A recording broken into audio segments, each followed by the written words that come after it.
I predicted the future completely and utterly accurately my entire life. Andrew Tate reveals who controls the world. And also the influence I have over the one demographic they're most fearful of, the young military-age males. Those are the ones you need to be the backbone of the slave force and build the roads for a shit wage. If you say the wrong thing or think the wrong thing, you're going to be punished for it. I was involved in some shady things. I've been in rooms with people who sit around and say, this guy's a problem. Is this like what might have happened to Diana? Well, we've tried to talk to him. He won't talk. He's unreasonable. Okay, get rid of him. I challenge him on misogyny and sexism. I'm a crazy misogynist. When the woman's still sucking dick, dinner's on time, there's not a girl I look at that I want that I can't have. You want a fucking Ferrari? You can have it. You want that bitch? You can have her. He opens up on what he believes he will be killed. They've already given me quite a few warnings where I actually truly believe they're going to try and kill me. So you've had messages from people trying to control you who you think would kill you. And I'll make it very clear here, I would never kill myself under any circumstances ever. Gave me a bunch of mind-altering drugs and then sat me down to repeat all the bad shit that ever happened to me for hours and hours a day, I'd kill myself. It gets to a point where it just ain't fucking worth breathing anymore if you're gonna believe in that bollocks. If you're depressed, I don't wanna think anything like you, so take your opinion and get fucked. So I've flown all the way from London to Dubai to challenge Andrew Tate. But before we go into this, make sure you like this video, subscribe to the channel and turn the notification bell on. Andrew, who runs the world? That's a very good question. And it's the first question. So let me answer the best I can. I believe that, of course, stating the obvious, powerful people run the world. I believe that powerful people try their very best to inflict their worldview and their goals and desires on the general populace. I think an easy way to think of it is that if you had a company, let's say you had a small company with 4 to 5 employees, you wouldn't hire any employee that didn't agree with you or didn't listen to you or didn't think like you. If you said, I want you to do this, and they said no, then you'd fire them, right? So if you could extrapolate that out and make it much larger and understand that these people have companies with millions of people or they own countries, they want people to comply. And the reason people have to comply with them is because these people own all the important resource, they own all the important land, they print the money, they own the media, they own the information, and they want to make sure that everybody agrees with them and complies with them. So they have tried very hard to damage the human psyche to the point where we are now completely empty and open for all forms of slave programming. They tried to convince us to ignore our own eyes and our own ears. They convince you to look at somebody and not be sure what gender they are, or to look around you and pretend you're in a pandemic when everything is fine. They convince you that your own brain is the enemy and that you must just only consume what you are told, because once they do that, once they can convince you to do something as crazy as ignore your own eyes, then they can simply slot in any USB stick of slave programming at random, whatever they want you to currently believe. Whether it's to believe this particular war is a good idea, or staying in your house and destroying your own business is a good idea, or gassing X amount of the population because they're a different religion is a good idea. That's how it works. So the people who are in charge of the world, whatever they want to do, they want to make sure everybody complies and listens to them, which is normal human nature. I'm not going to say that I'm any better than these people. I have 100 people who work for me and I want them all to listen. So that's what happens when you get that big. And yeah, they don't want anybody's morals or religion or point of view standing in the way. They just want you to comply. And who is they? Well, that's a good question. Even if I knew all their names, I wouldn't say it here. But why wouldn't you say it here? I wouldn't say it here because they've already given me quite a few warnings. And I'm now at the point where I actually truly believe they're going to try and kill me.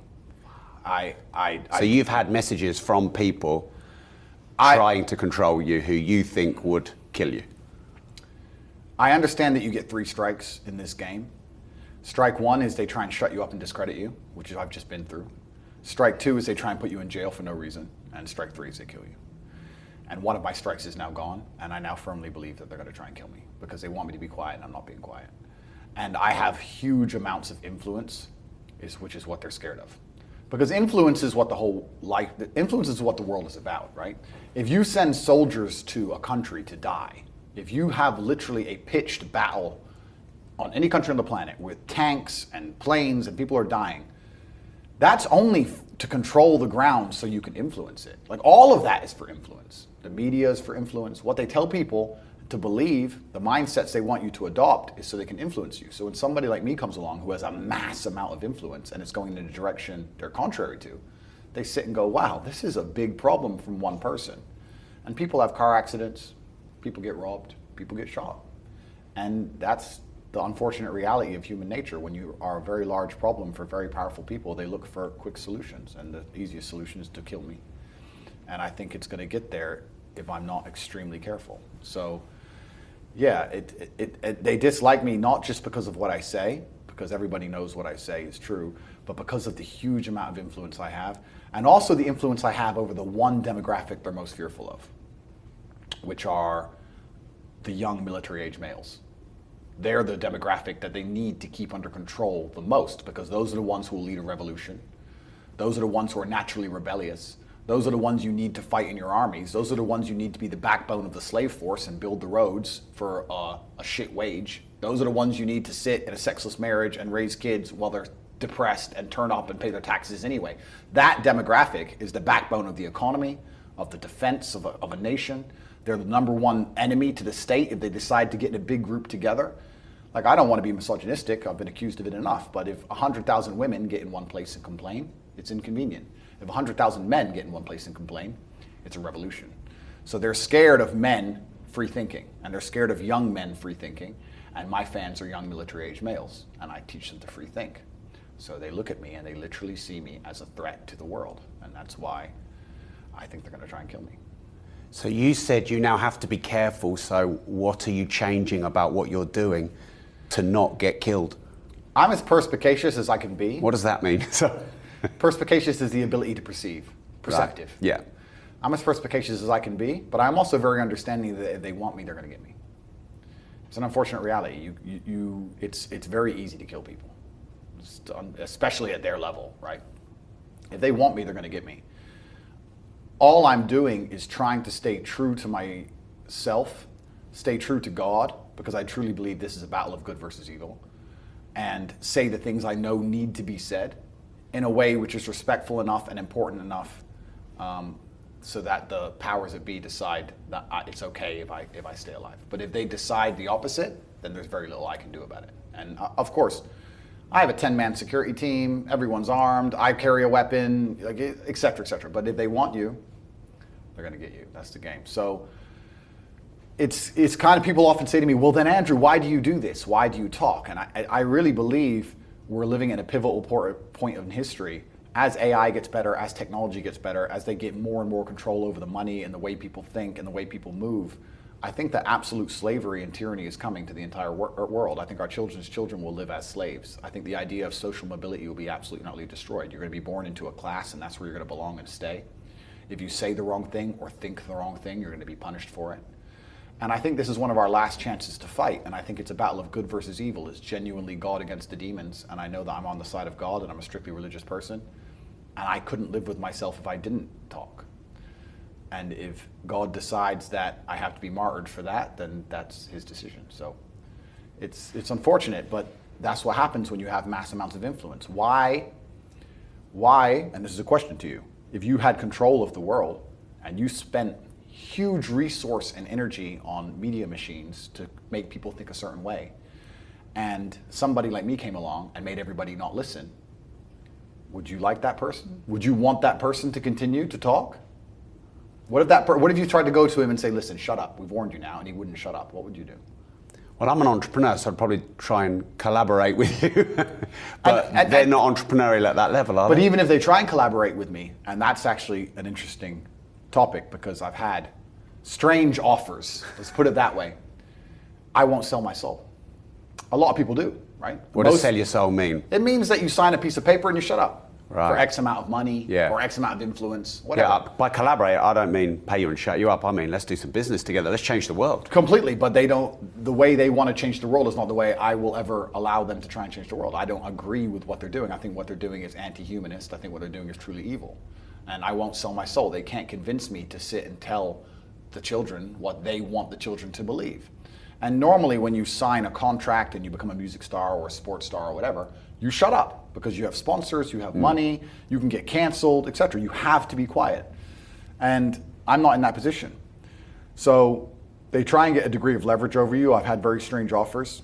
Can you share any of them? I had phone numbers appear from nowhere, WhatsApp conversations. I'd have no idea who this person was or how they got my number, inviting me to very private parties in very private places. I had my own phone calls played back to me. I've answered the phone before, and it's a recording of me on the phone, and that's all it is. Wow.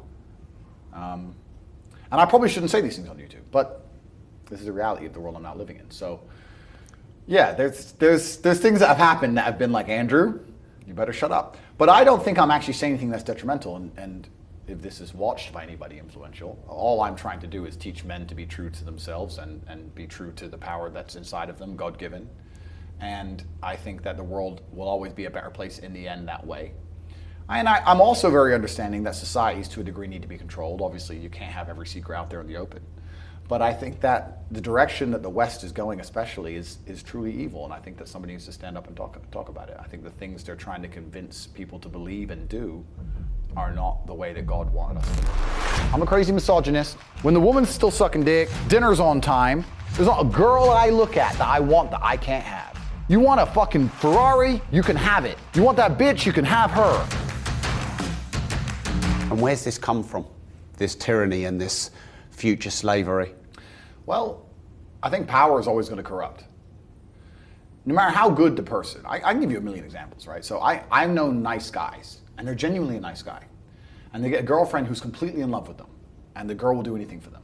No matter how nice that man is, they end up just being a bit of a dickhead to her, because she'll just take it. It's just what happens. Power corrupts people. Like, we're not perfect creatures. And I think when you start getting mass amounts of influence and power, it's very normal and natural to get to a point where you just want to be completely and utterly obeyed. And also there's a huge ego trip. And when I say ego, people think, oh, that's a bit of a juvenile way to boil down the world. But I don't think it is. I think that if you're born into a billionaire family and your family's been important since the dawn of human time, that you get a massive ego trip from people complying. And people not complying is a big deal to you, right? You're king. Look at the olden days. If you looked at the king wrong, he'd chop your head off, right? So if you sit and if you come along and give some ridiculous rule, let me make up a fake scenario. Let me make up something totally ridiculous.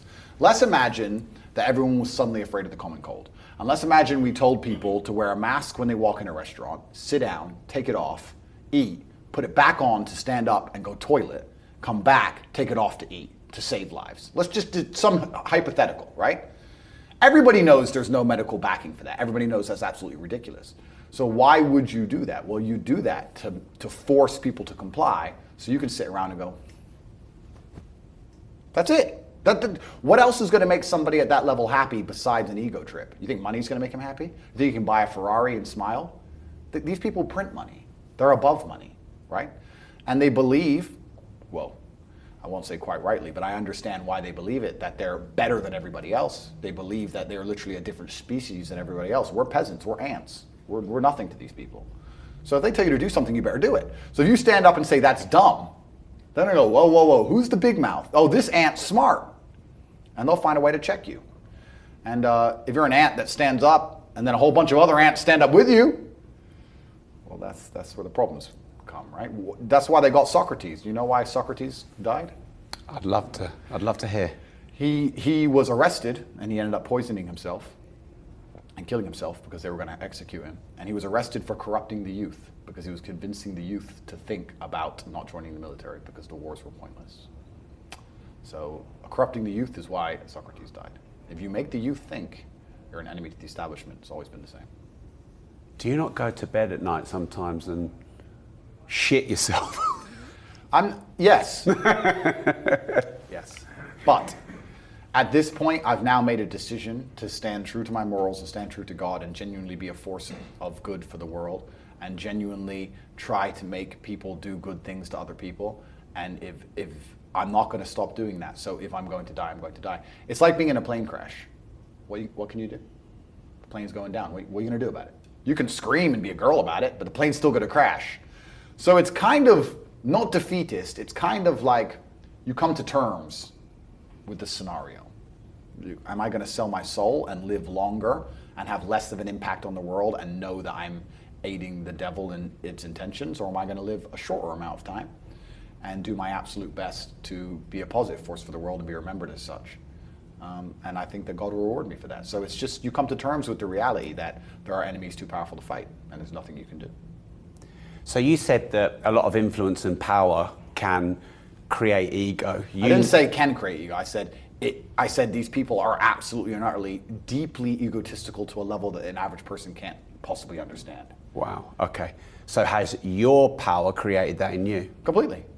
But when I met you, you were really nice and humble, and we were chatting. And so would they be, right? But if I had an employee and I said, do this, and they said, I ain't doing that, I'm like, well, then you're fucking fired. Oh, but I have to pay a mortgage. Don't care. Bye. I can turn ruthless just like anybody else, right? Well, a lot of people can't, can they? Well, but you don't become powerful if you can't be ruthless. Yeah. This is the unfortunate reality, is the people who become most powerful in the world are the people who have the capability to be ruthless. This is what it is. Power is only attractive to people who want to yield it. Why would you want power if you're not going to wield it? Why would you want a sword if you never take it out, right? If you give a guy a gun, he's going to, even if he doesn't want to shoot anyone, he'll wave it around a bit.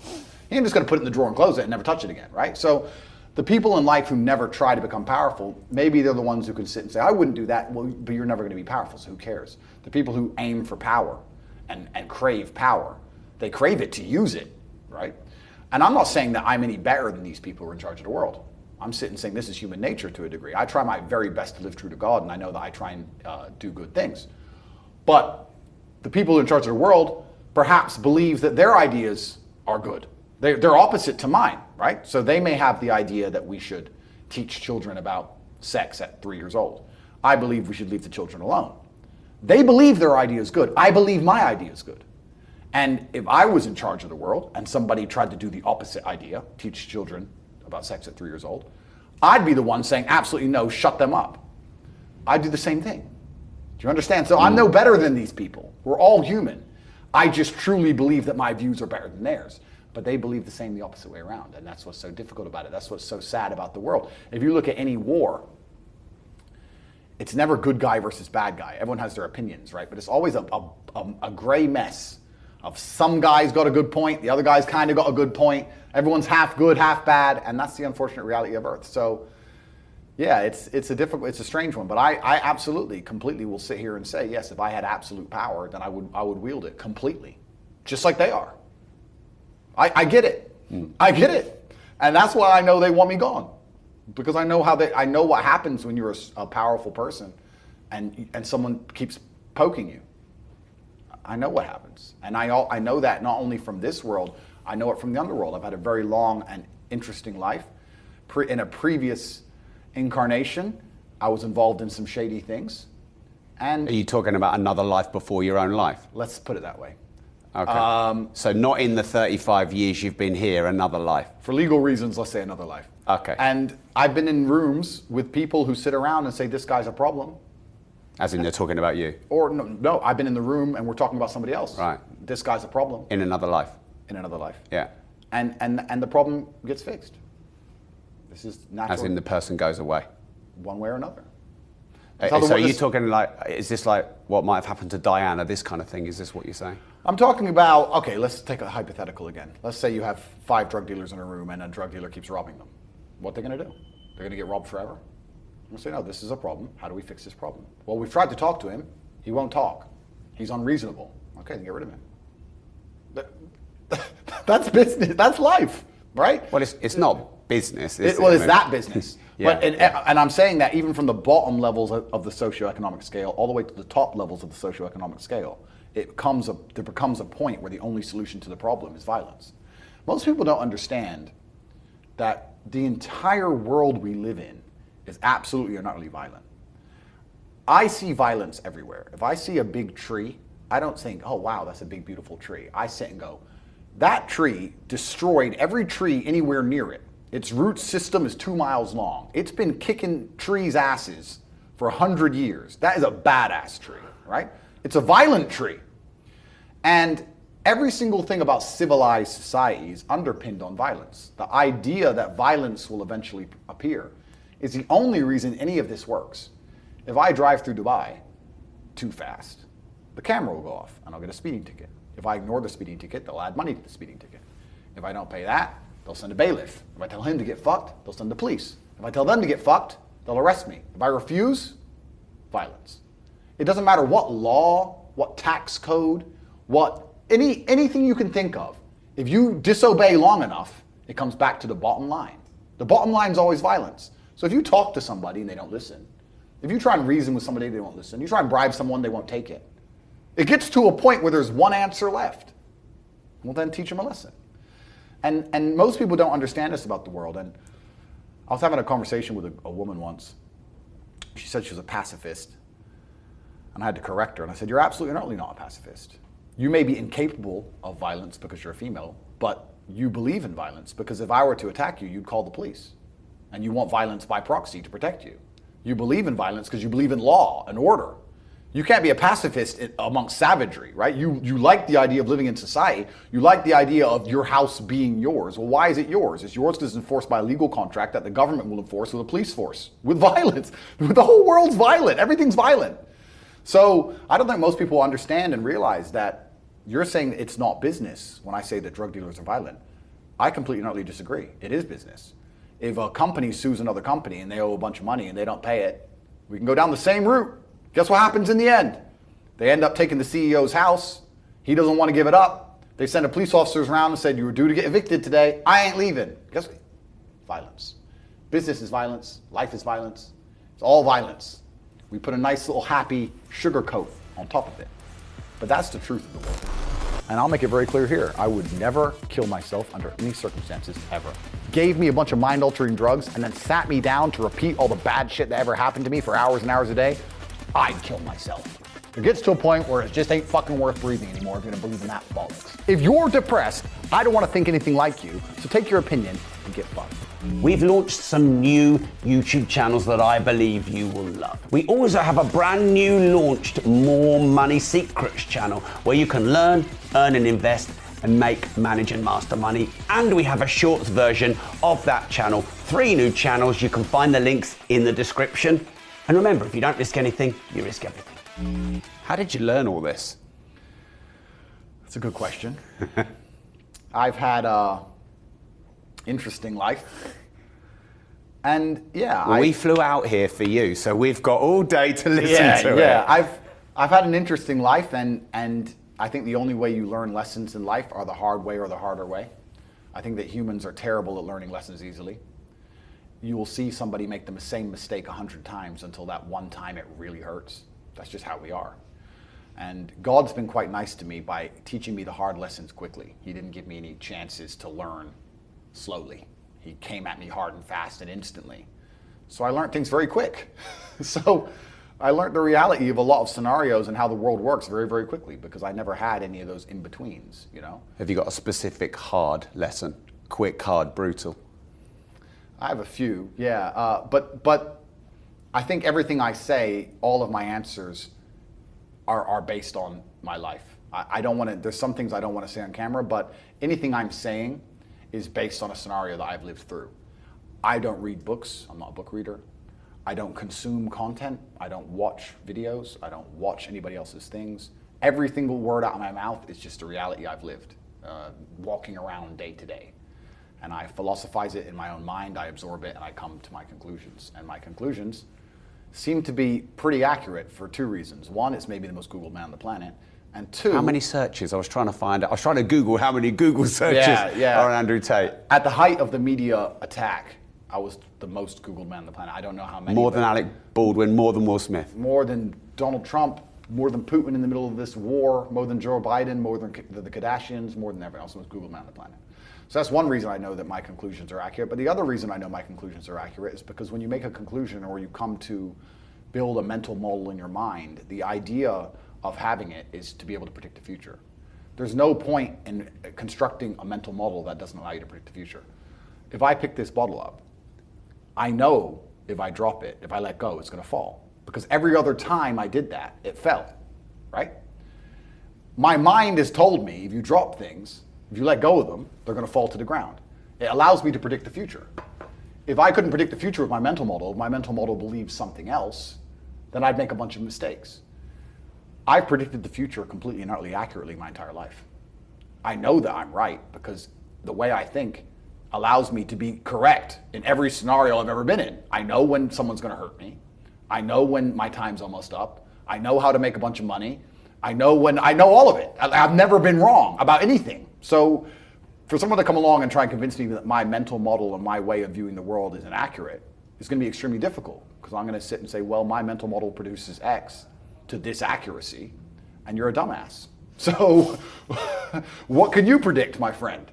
And that's the reality of the world. So my stories are being told, the lessons of them at least, when I'm speaking.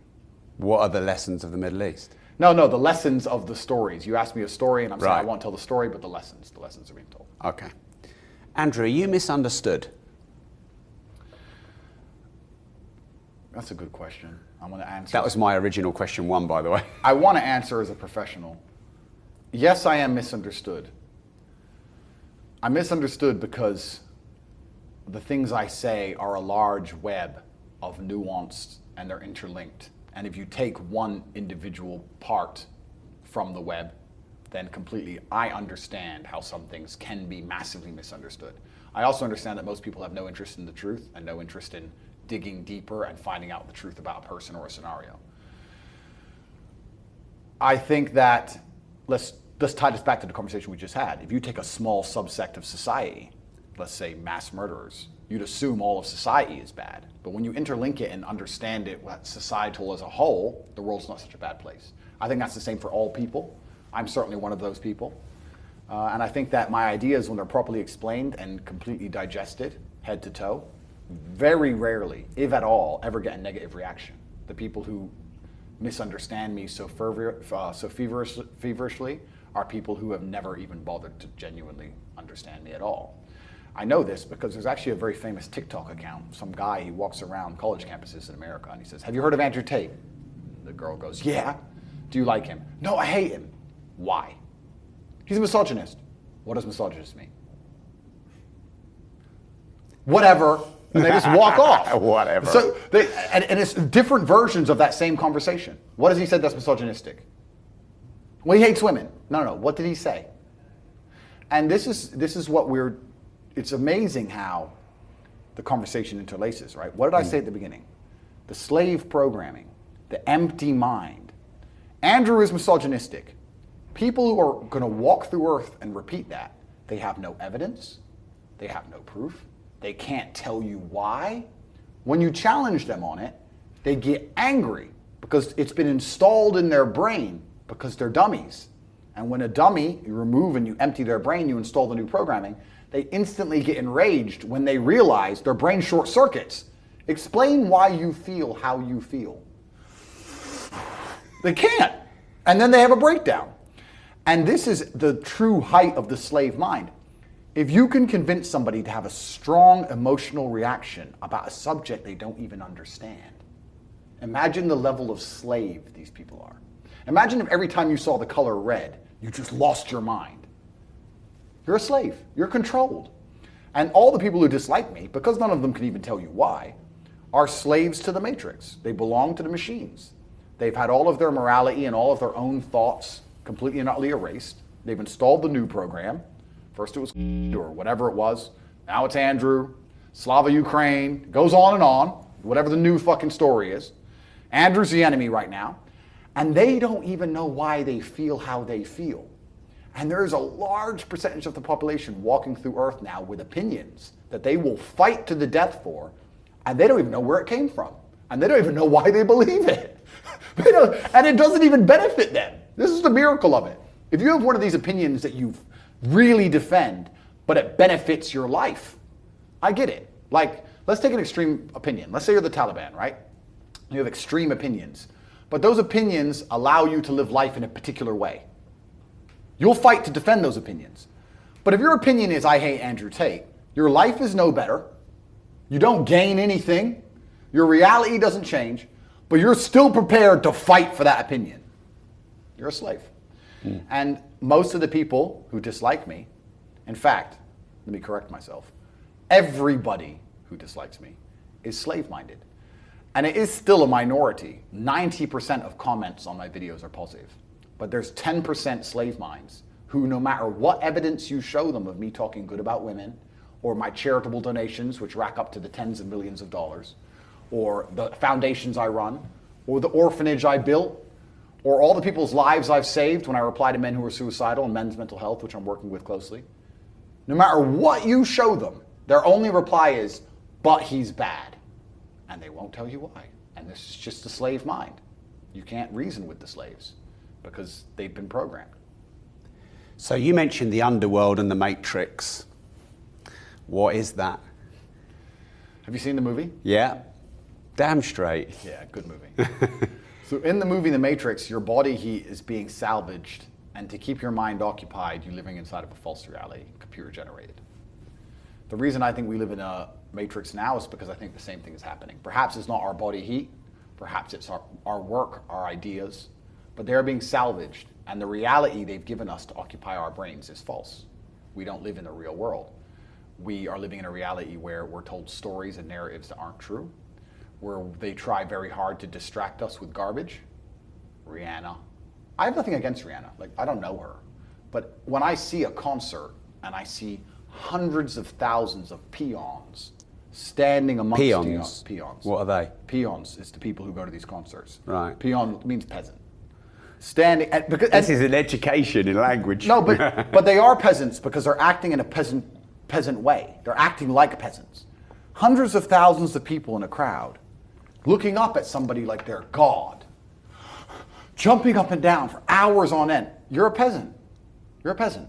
And your life's shit, and you have no achievements, no money, you're depressed, but you're distracted. They've distracted you with this idol, whoever it happens to be. Put them there. And the peasant's like, yeah. And then they go home, and they're told something by the news. Let's make up a completely false scenario. Be afraid of the common cold. Okay, and then anyone who comes back and says, why are we afraid of the common cold?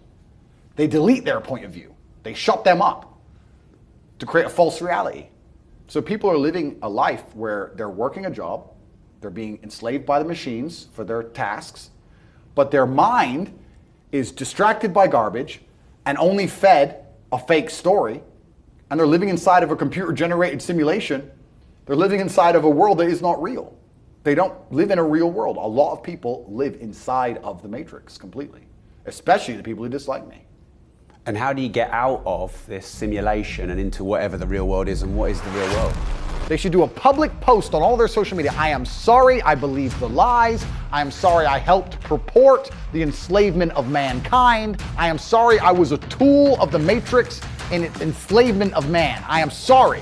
Hey, on the subject of money, and right now with all the craziness in the world, you need to be armed. So if you'd like to start and scale a business, make, manage, and multiply money, build multiple streams of digital income, my digital financial toolkit will be just for you. It's free, and the link is in the description.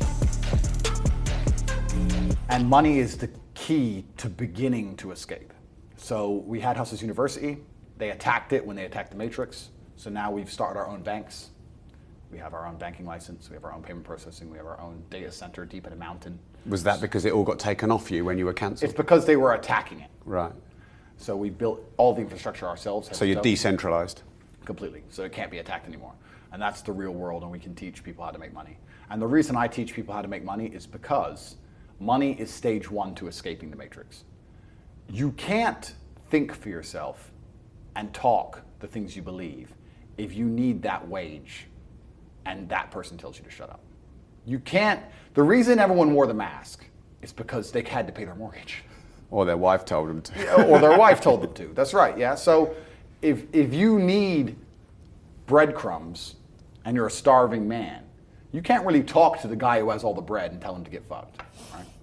So the first thing you do when someone says to me, I want to escape the Matrix, I think for myself is, okay, then you need to be prepared financially. You need money to go to war. So the first thing I do is I teach anybody who's a fan of mine to make as much money as possible. And I don't do that to make money. In fact, the school is ridiculously cheap. It's so cheap, it's less than a lunch. And you can find out more on cobratate.com. But the reason I do What was the link again? cobratate.com. Right. But anybody who is a fan of mine, I want those people to be as wealthy as possible because they agree with my mindset. And I want to equip my soldiers. I don't want everyone who agrees with me to be an unimportant brokey. I want the people who agree with me to be influential and rich, and I want them to be able to stand up and talk and fight for themselves. So this is the reason I teach people how to make money, because I know anybody who resonates with my message, the wealthier they get, the better the war is going to be for me. So I wouldn't consider it philanthropic. I have an agenda, but my agenda is to find anybody who agrees with me and give them as much money as possible. So that's the real world, which is launching on corporatetape.com, because that's stage one. You're asking how to escape. Stage one is you must make money. I've tried very hard to help people with no money, but there's just too many blocks in the way. You can't put that on social media. You can't afford a day off work. You can't afford your boss to get mad. You can't afford to get arrested. You can't get a lawyer. You can't fight. You can't fight. You need bullets in your gun. So stage one is to get rich. Then you have to get rich while preserving your soul. And that's a harder part, right? Because as you get rich, as you climb, there are many different hands trying to drag you in different directions. He says, looking at me over his glasses. You have women, gambling, drugs, degeneracy, hedonism. Isn't that why you have money? Well, this is it. And you can dabble, but you certainly don't want to lose your soul completely. Yeah. You have large business interests offering more money, more power to believe X, to say X. I can sit here and say now, I have never sold a scam to anybody. I don't sell crypto pump and dumps to anybody. I don't sell soft drinks full of sugar to anybody. I've been offered money by gambling companies. I said no. Only thing I teach is teach people how to make money, and I know it works because I do it all myself. Me and my professors teach what we already do to all become multimillionaires to people, and I've told the reason why. They've tried to get me to sell my soul, to sell crap to the world, endless times, and I've never done it. So you have these offers, right? When you're the most Googled man on the planet, do you have any idea how much they'll pay you to sell bollocks to people? Andrew, hey, here, this energy drink, say it's what you take to have high energy, and sell this shit full of sugar to children, and here's $100 million. No, I won't do it. I don't believe in it. I won't do it.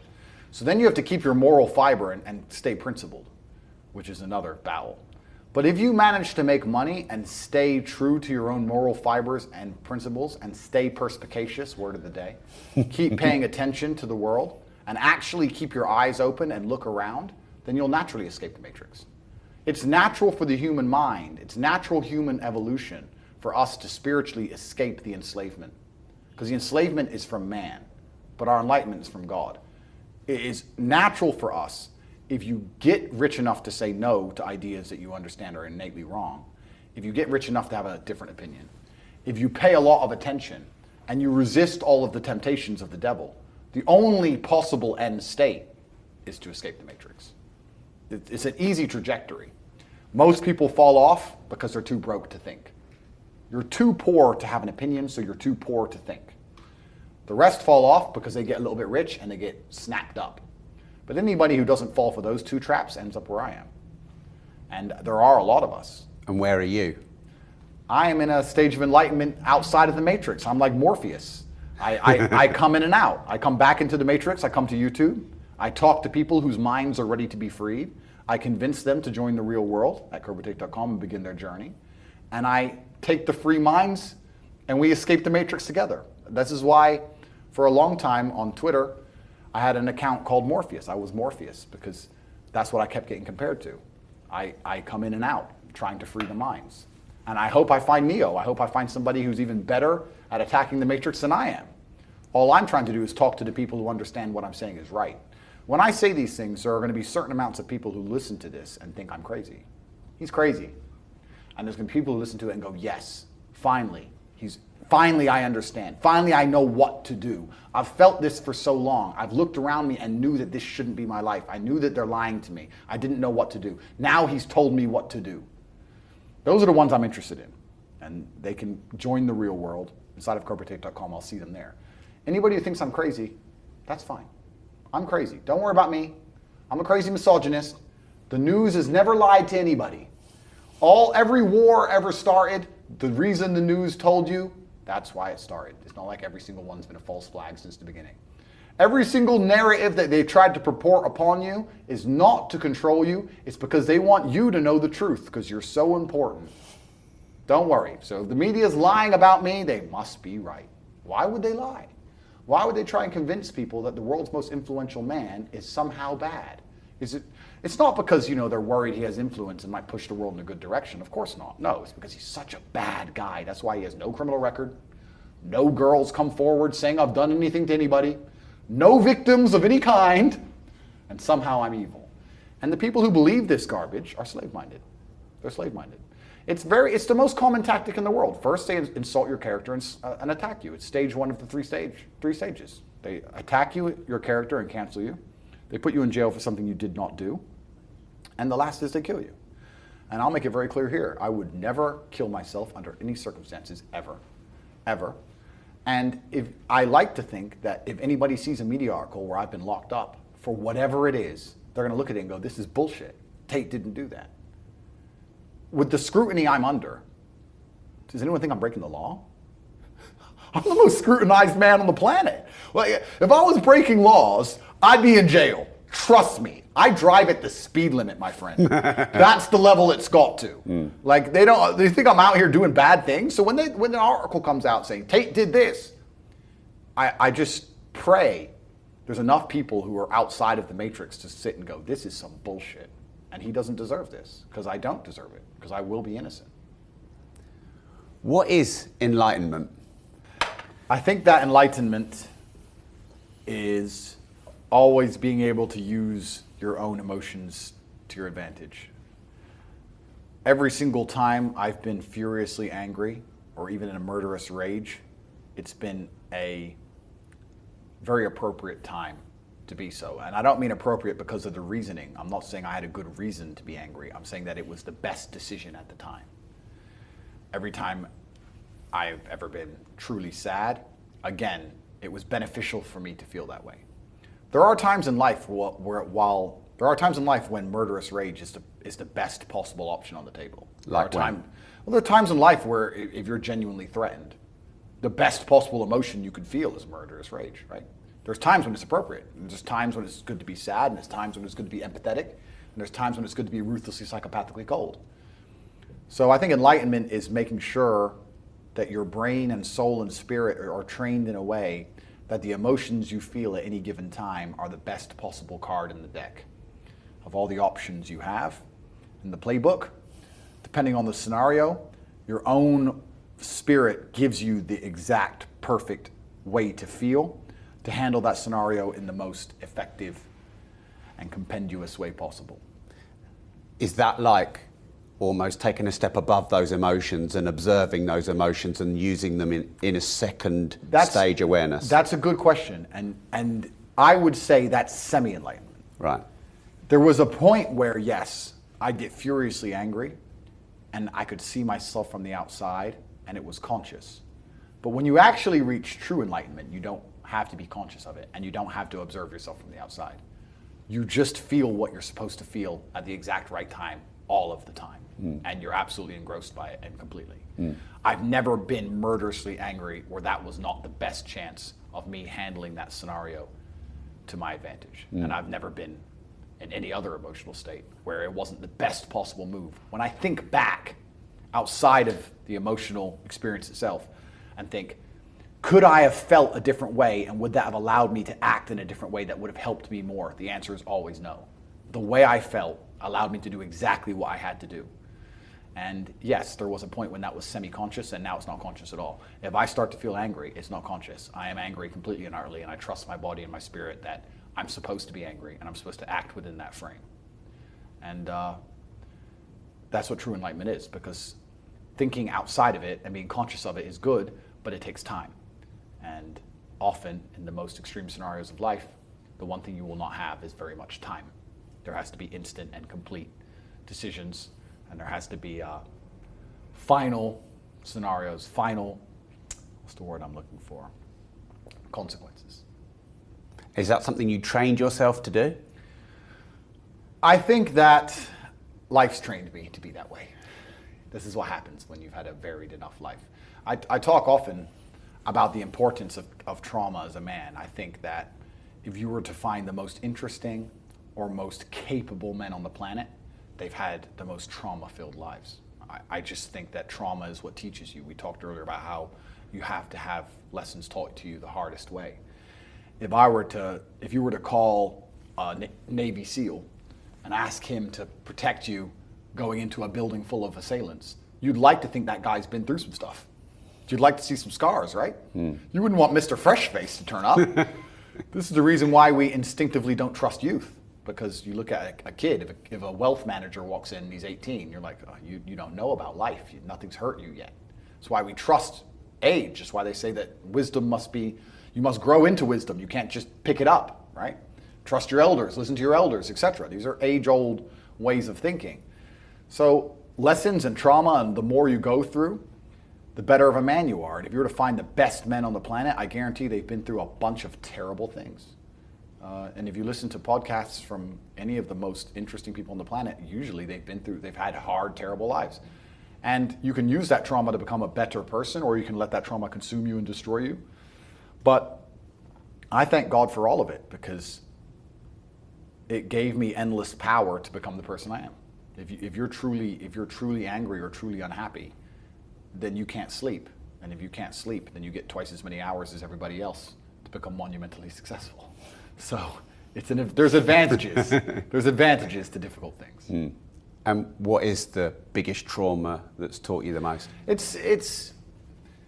I've thought long and hard about which stories I'm prepared to share on social media, which ones I'm not, and that line's getting more and more blurred. I'm starting to give more and more away. And there's certain things I don't want to say. And I'm certainly not looking for any degree of sympathy, because like I said, I am glad for everything that happened to me. I wouldn't change a thing. I thank God for all of it. So truthfully, I think I'm lucky, I've been blessed. The reason I talk about these things is not to tell people I've had a hard life. It's to make it clear to people who are complaining about their own lives that the bad things that are happening to you are what you need to become the man that you want to be. I can't talk about women because I'm not one. I actually think trauma is terrible for women because it masculinizes them. They become cold. And that's not attractive, right? We want feminine, pure, protected women. I don't want a woman to ever go through anything bad in her life. I think a man should go through it for her and protect her, because I think that's how she's her best self as a woman. But I think to be your best self as a man is the absolute opposite. And when someone emails me and says, "This has happened to me," I'm like, good. No, what do you mean good? It's terrible. How else are you going to become important? How else are you going to find endless fire to get up and struggle in the face of the competition that's out here in the world? How else you're going to do all that with a nice, cushy life? If any man's honest with himself, think about the biggest transformative stages in your life. Think about the times you got the most work done. It was a bad part of your life. You were heartbroken, or you lost a house, or broke, or whatever. That's when you did shit. When everything was fine, when the woman's still sucking dick, the mortgage is paid, dinner's on time, it's kind of doop-de-doop-de-doo. Little by little, do a little bit of work, do a little bit of relax. But the big events come from trauma. This is it. So it's a cheat code. It's a cheat code to climb the mountain. So when I get a message from whoever and he goes, "My wife left me, I'm devastated," I say, I understand. I completely understand how hard it can be to lose a woman that you've given your entire life to. And you've done so many nice things. And then because of one thing you did, her innate and absolutely insane level of ungratefulness has turned her bitter, and she now talks to you like she hates you over one thing you've done after thousands of efforts showing how dedicated you are to her. And even now that you're prepared to die for her, she doesn't give a shit about you. I understand that pain. But my answer is, good, it's still good. Now take all of that pain, and instead of emailing me, do this. And then you're going to become the kind of person that women don't leave. Then you win. Andrew, I've got to do my job here. Sure. I don't want to do this because I'm really enjoying this. I've got to do my job. I want to push you for one specific example of something that was traumatic to you. Maybe something in your childhood or something. Because there's still a wall there where you haven't given us anything that's really hurt you. Oh, completely. Yeah, I haven't answered. So, I mean, I have a whole bunch of things, but I can give you a simple one that I've talked about already before. And this is one that everyone can relate to. Losing my father was bad. Me and my father were exceptionally close. But it's natural part of human evolution. As you grow, you're going to lose your parents. This is what happens, right? It's going to suck, but the only alternative is that you die before them, and I think that's worse because it's unnatural, right? And there's an African proverb that says you don't become a man until your father dies. And I can confirm that to be true. That is my biggest fear in life. What I know is coming, not, you know. It's coming. Yeah. And it's sudden and it's instant and it's brutal. Yeah. And, but all the trauma, like all of the pain associated with that experience, it teaches you, it taught me at least, I all of a sudden almost remembered every conversation I ever had with him. Like I was talking to the guy every day, right? How old were you when that happened? 27. Yeah. I was talking to the guy all the time. But once he's gone, you remember all the times he was right and you didn't quite understand. All the times he was saying things you didn't quite get. All the times you talked back and you were absolutely and utterly incorrect. You're like, oh shit, I've been wrong this whole time, right? So it teaches you a whole bunch about yourself. And it also, for me, what it did was make it clear to me that I'm no longer a student and it's time to become a teacher. Yeah. And also my scenario with my father was very unique because he was the only person on the planet I allowed to check my thinking. Even at the age of 25, 26, I had asked my dad if I was right. I didn't give a shit what anybody else said. You could get 20,000 people in a room saying, Andrew, you're wrong. Didn't care. But if my dad said I was wrong, shit, I was wrong. So once he wasn't around to check my thinking, I had to check my own thinking a lot harder, a lot more carefully. So yeah, I mean, that was a terrible experience. I miss him like the deserts miss the rain, but that's his life, right? The only alternative is worse. I don't think he would have been able to actually function if he lost me. So this is how it goes, and it's coming for all of us. What's actually kind of amazing is he is mentioned and talked about now so often on the internet because of my massive fame. So I've kept him alive. By becoming so successful, people are interested in my origin, which makes people talk about him. So it's kind of like, if you have a duty to your bloodline and a duty to your ancestors and you truly love your parents, how can you still be sitting at home playing video games being a lazy piece of shit? Don't you want people to remember them? Don't you want people to think, wow, who's this person who raised this amazing person? So that in and of itself, it should be endless motivation. If anyone's watching this, if you love your parents, you can't be a loser anymore. Like, otherwise they're going to be forgotten along with you, you know? So, but yeah, it's coming. But we're all going to be forgotten in the end. Perhaps, but there can be different, perhaps this is true, but there will be different evolutions of fables. There are still stories we tell from 2,000 or 3,000 years ago. And I tell the story of my father, and my son will tell the story of me, and his son will tell the story of him. And we will all be so influential that the name Tate will live forever. And this is what gave me solace. But this solace that you find after your father's passing, that solace for me also gave me a massive sense of responsibility and duty.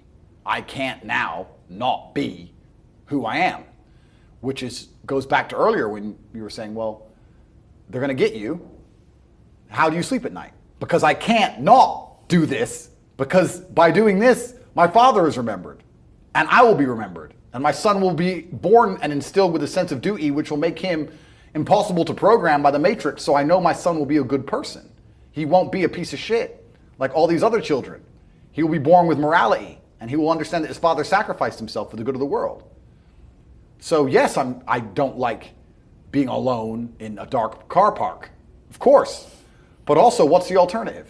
To say, Dad, sorry, they offered me some money. Is that the alternative? I don't know. But maybe some people can sign up to that, but I certainly can't. Mm-hmm. Do you have something to prove? I think everybody on the planet has something to prove. If you walk through life and feel like you have nothing to prove, then you're a fucking loser. If you wake up each day and go, I don't owe anybody anything, I don't have to prove anything to anybody, then you are a loser because you are absolutely not incorrect. You must prove yourself to other people. You must prove yourself to your bloodline, as we just discussed. You must prove yourself to God. God hates the lazy. He can't stand them. If he gives you all these genetic dispositions and these natural God-given gifts, if you have 2 arms and 2 legs and you can think, and you're not trying your absolute best, that's the reason you're not lucky. He doesn't like you. He likes the people which show him the beauty of his own creation. He likes to give somebody building blocks and them to build something amazing. It's the best thing about being a man. You get to build who you are, right? You can decide if you want to be a funny comedian or a musician or a kickboxing world champion or fight the Matrix. You can decide whatever you want to be. God loves to see that. Those people, for some reason, seem to be enormously lucky, right? The person who goes, I don't have to prove anything to God. I don't owe all of my ancestors any effort. You know, for 5,000 years, people were dodging saber-toothed tigers and catching the plague and running from Genghis Khan just for my stupid ass to be born. I don't owe them anything. I don't owe them a thing. because I want to play video games. These people are fucking losers. You should walk through earth with force inside of you. As I walked into this hotel reception, everybody looked. Not because they know who I am, but because as I move, even if it's behind their head, people feel something and they go, it's an energy that comes from brutal competence. It's almost like an evolutionary thing where a rabbit can just smell a fox. It just knows. That's what happens when a predator walks in a room, even amongst humans. You pay attention next time you're in a restaurant. If a man who's truly dangerous walks in, nearly every other man kind of looks up at the same time. You feel it. You need to or you don't survive. We've evolved with that to live. That's who I am. I couldn't imagine not being that man. I've done that because I've been trying to prove myself to my lineage my entire life. I wake up every day with something to prove. I have hundreds of millions of dollars. I wake up and think, fuck, more. I'm in fantastic shape, 4 times world champion. Fighting the Matrix out here by myself, more. I will have to be braver. I must try harder. All I do is prove myself. So when I hear people go, I don't have nothing to prove, then you're a fucking loser. Peasants have never felt like they needed to prove anything. But kings felt like they needed to go and conquer land. Isn't that it's coincidental that the king, who already had it all, felt like he needed to go to some far-flung land and conquer it and take it and prove he's the king. But the peasants, oh, I don't have to prove nothing to nobody. You're a fucking loser then. You're a dummy. I absolutely and utterly, completely have everything to prove to everybody all of the time. That's who I am. I will prove anything to anybody. If I sit and say X, I will prove it to anyone. I can be checked at any time. If someone would have come up to me in that lobby and argued with my ideas, I would have proved that my ideas are sound. If they would have attacked me, I would have destroyed them completely and absolutely. That's who I am. So yes, I have a lot to prove, my friend. And until the day I die, it will remain that. I feel like that's the last thing they'll take before a full-on fucking war. If you don't pay your taxes, so you own your house. If you don't wear a mask when they tell you to and you get a fine for not wearing a mask and you think that's injustice and you don't pay the fine and they add money to the fine, then it goes to court, you're supposed to turn up, you don't, they send a bailiff, you tell the bailiff to get fucked, they will take your house. So if you don't wear a mask, they take your house. So do you own it? If you want to ensure your decentralized freedom, money is the tool you need. So if you'd like to start and scale an independent business, make, manage, and multiply money. Build assets that produce recurring income, both physical and digital, decentralized from the system. Join Rob.team. There's no ongoing contract and there's content going back years, and the link is in the description. You've said a few times, a loser. What's the definition of a loser?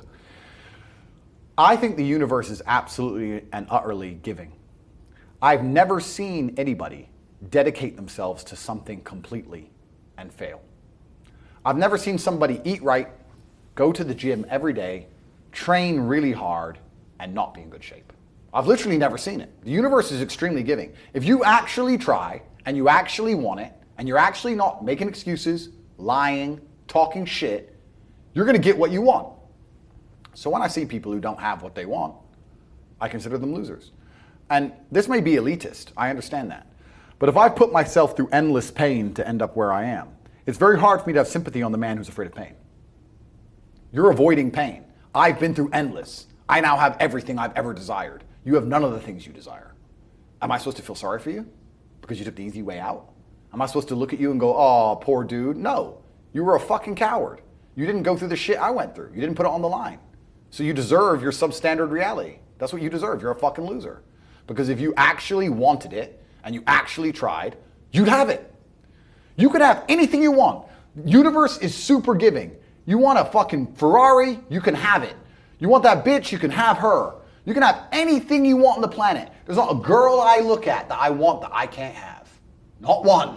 That's my reality. There's not a car I can't have. There's not a house I can't buy. If I want to go to a yacht, if I want to go to Antarctica, there's nothing I can't have. Bam. Because I've decided to become this man. It's the same for absolutely every single one of you at home. If you want it, you can have it. If you're sitting there saying, oh, but I tried my best and I still didn't get it, you're lying.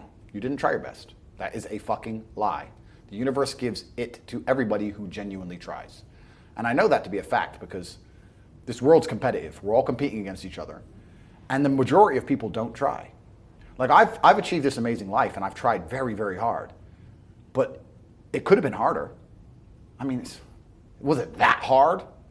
About 86% hard. It wasn't 100% hard. Why? Because the competition's zero. Everyone is a fucking loser. It's amazing to me. Everyone's a loser. I can say to somebody, listen, I'll make you a millionaire. Do this. Oh yeah, but the kids are home from school now. That's it. They're done. And then they'll sit and go, oh, I really wish I had some money. You are a loser. I will sit here on this podcast. People will listen to me for hours. And I will say, listen, I have hundreds of millions of dollars and I will teach you how to make money. CobraTake.com, I have a school, university designed specifically to teach you how to make money.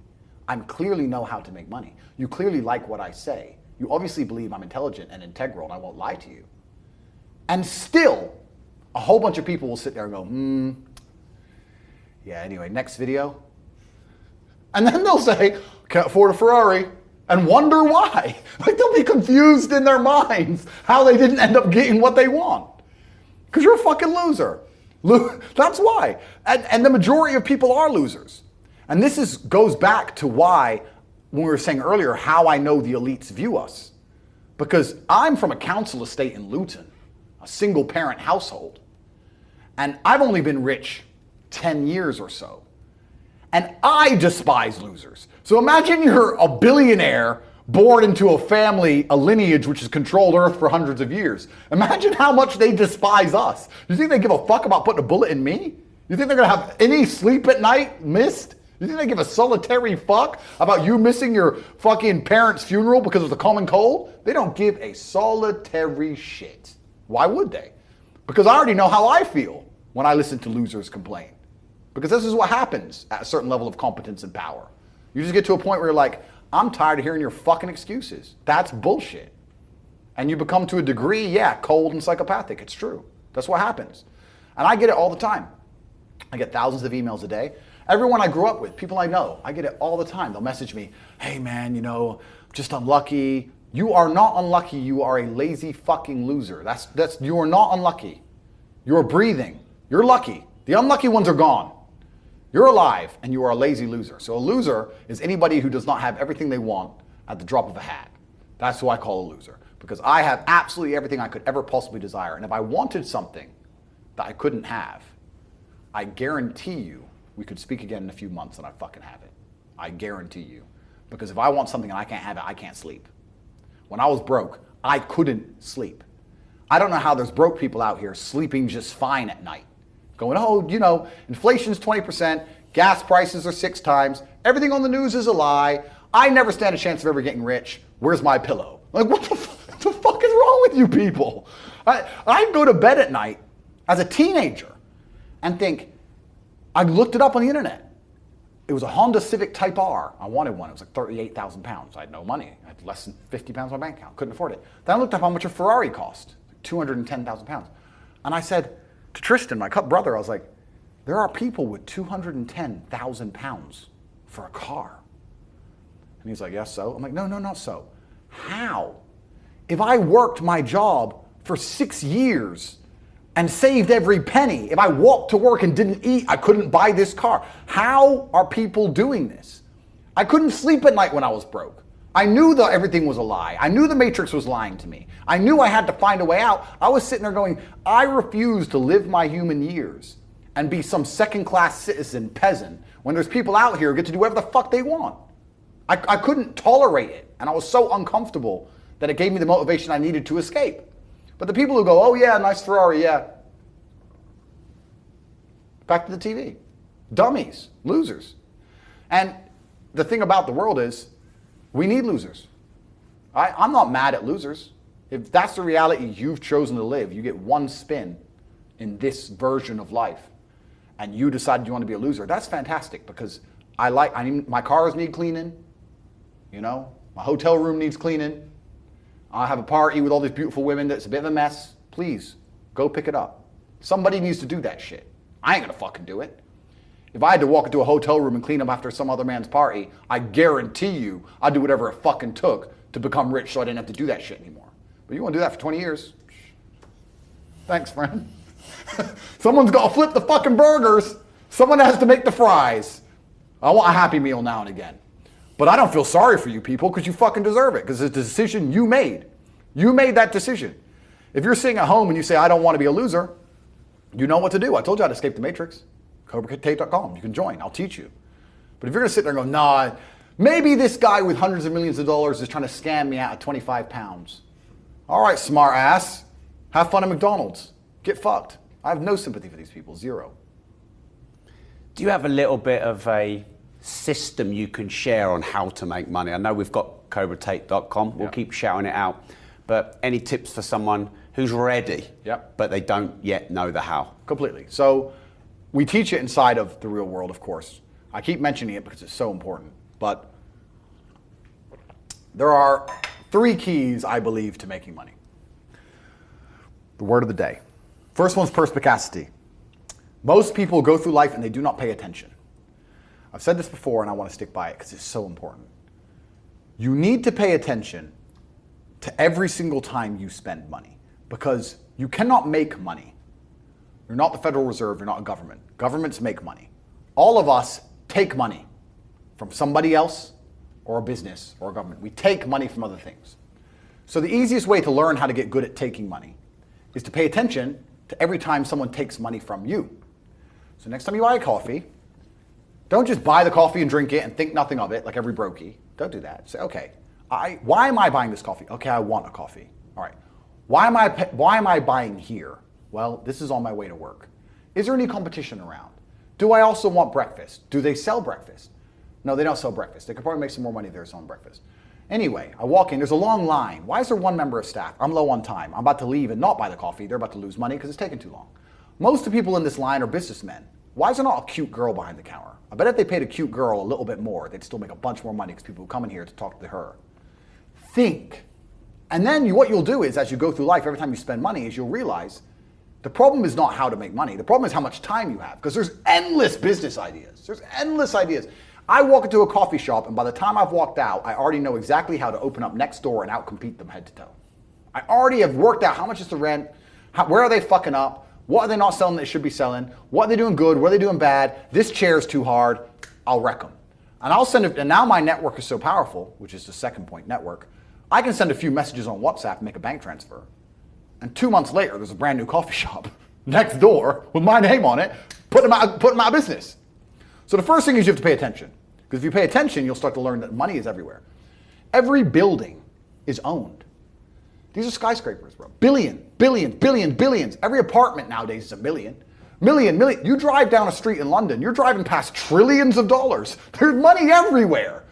It's all around us. When I was broke, I thought that the world was broke. I thought that there was no money. And then I got rich and realized that I was completely and utterly wrong. There's so much money. It's everywhere. If I go to try and buy a plane or a jet, they're always sold out. My yacht is a fucking 6-year waiting list. I want a Bugatti, they launch it, the email comes to my email address, 2 minutes later, gone. Like, there's so much money. If I want a diamond watch or a $1 million watch or $1 million Rolex, you can't get this stuff. There is so much money out there. Once you get to a certain echelon, you realize there's money fucking everywhere. So there's plenty of money in the world. People with no money are just not very good at taking it. So you need to start paying attention. It's the first thing. Second thing is network. It's hard to make money if you don't know anybody who has money. If you sit in a room full of ice cream experts and all they talk about is ice cream, how to make ice cream, the different flavors, how to store it, how to move it, how to sell it, even by accident, if you hang around with these people long enough, when someone asks you a question about ice cream, guess what you're gonna know the answer. You're gonna say, you know what? That's because it's pistachio, and that needs to be 2 degrees higher than chocolate. And you're gonna look like a smart ass. So if you sit in a room full of people who are making a bunch of money, everyone understands this. Your network is your net worth. You're the sum of the 5 people you spend the most time with. Everybody understands this. And then they still hang around with fucking losers because they're dummies. You're right, I am the sum of the 5 people I spend the most time with. Anyway, this is my friend Nick. He's so funny when we go drinking because he gets really drunk.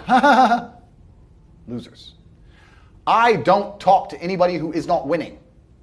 Everybody whose phone, every phone call I will answer, if I answer a phone call, it is from a winner. I don't talk to losers. Everyone I talk to is rich. Everyone I talk to is making money. Everybody. If my entire reality is full of multimillionaires making money, how am I not going to make money? And this is why network is so important, is because it's the same reason that wolves hunt in packs. If you're a lone animal, you have one set of eyes. But if you're a pack, you're watching every single angle, every single side. Perhaps I might miss something. I'm as perspicacious as possible. But one of my friends identifies that the war in Ukraine is going to change and the Russian ruble is going to pump. And you can make a bunch of money on a Forex trade, for example. I may not have noticed, but he'll notice. Now I've made a bunch of $1 million for getting a text message, right? Because I have friends who are paying attention. All of us are paying attention. So your network is super important. That's another thing. We'll go into this because I have something called the War Room, which is also on corporatate.com. I'll let people read for themselves. But that's my private network. And we specifically talk about money and a few other things. But that's Is that like more like a mastermind? It's the real world's how to make money, and the War Room's what to do with money, if that makes sense. Yeah. It's all on corporatate.com. I don't want to get off track, but it's there. But second is network. And third, it's to identify the reason why you don't have as much money as you want so far. And there's one of 3 reasons. You are either lazy, stupid, or arrogant. Those are the only 3 reasons anyone is poor. And you have to identify and choose which one it is. The majority of people are not the one they think they are. The majority of people are the one I'm about to say at the end. So let's start with lazy. There are a lot of lazy people.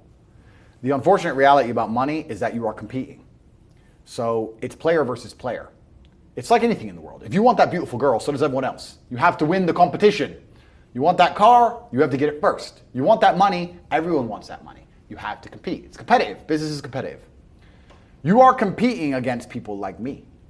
You're competing against people like the people in my network. You're competing about people who only talk about money, who understand money very well, who operate in jurisdictions all around the planet, who are extremely well connected, who know things before you know them, who have mass influence and mass power and mass resource. You're competing against me. This is what you must understand. You're not waking up going, I want to make some money. You're competing against people like me. You're competing against billionaires. You're competing against hedge funds. How did these hedge funds keep growing? Where are they getting that money from? From the brokies. They're robbing you. They're robbing all the poor people from the pension fund, dummy. That's where they get it from. This is who you're competing against. So the competition is absolutely and utterly fierce. Understanding that you're a man with a small pistol up against a mighty army, if you want to add a little bit of laziness on top, you're fucked. So when I say people are lazy, they go, I'm not lazy, I work hard every day. You work 8 hours a day? You work eight? The fuck? If I'm awake, I'm working. I'll be driving my Bugatti Chiron through Dubai, working.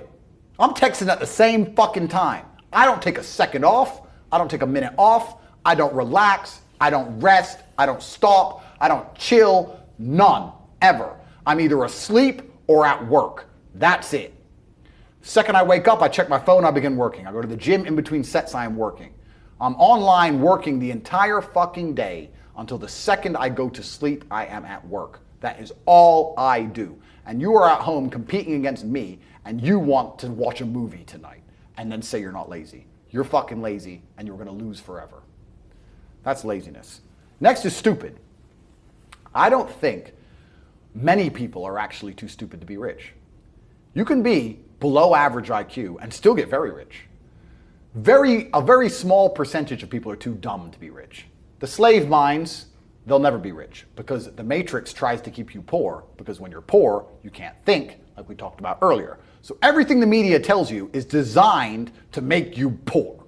They want you broke and struggling, because if you rely on the government for food stamps, then you can't argue with the government, can you?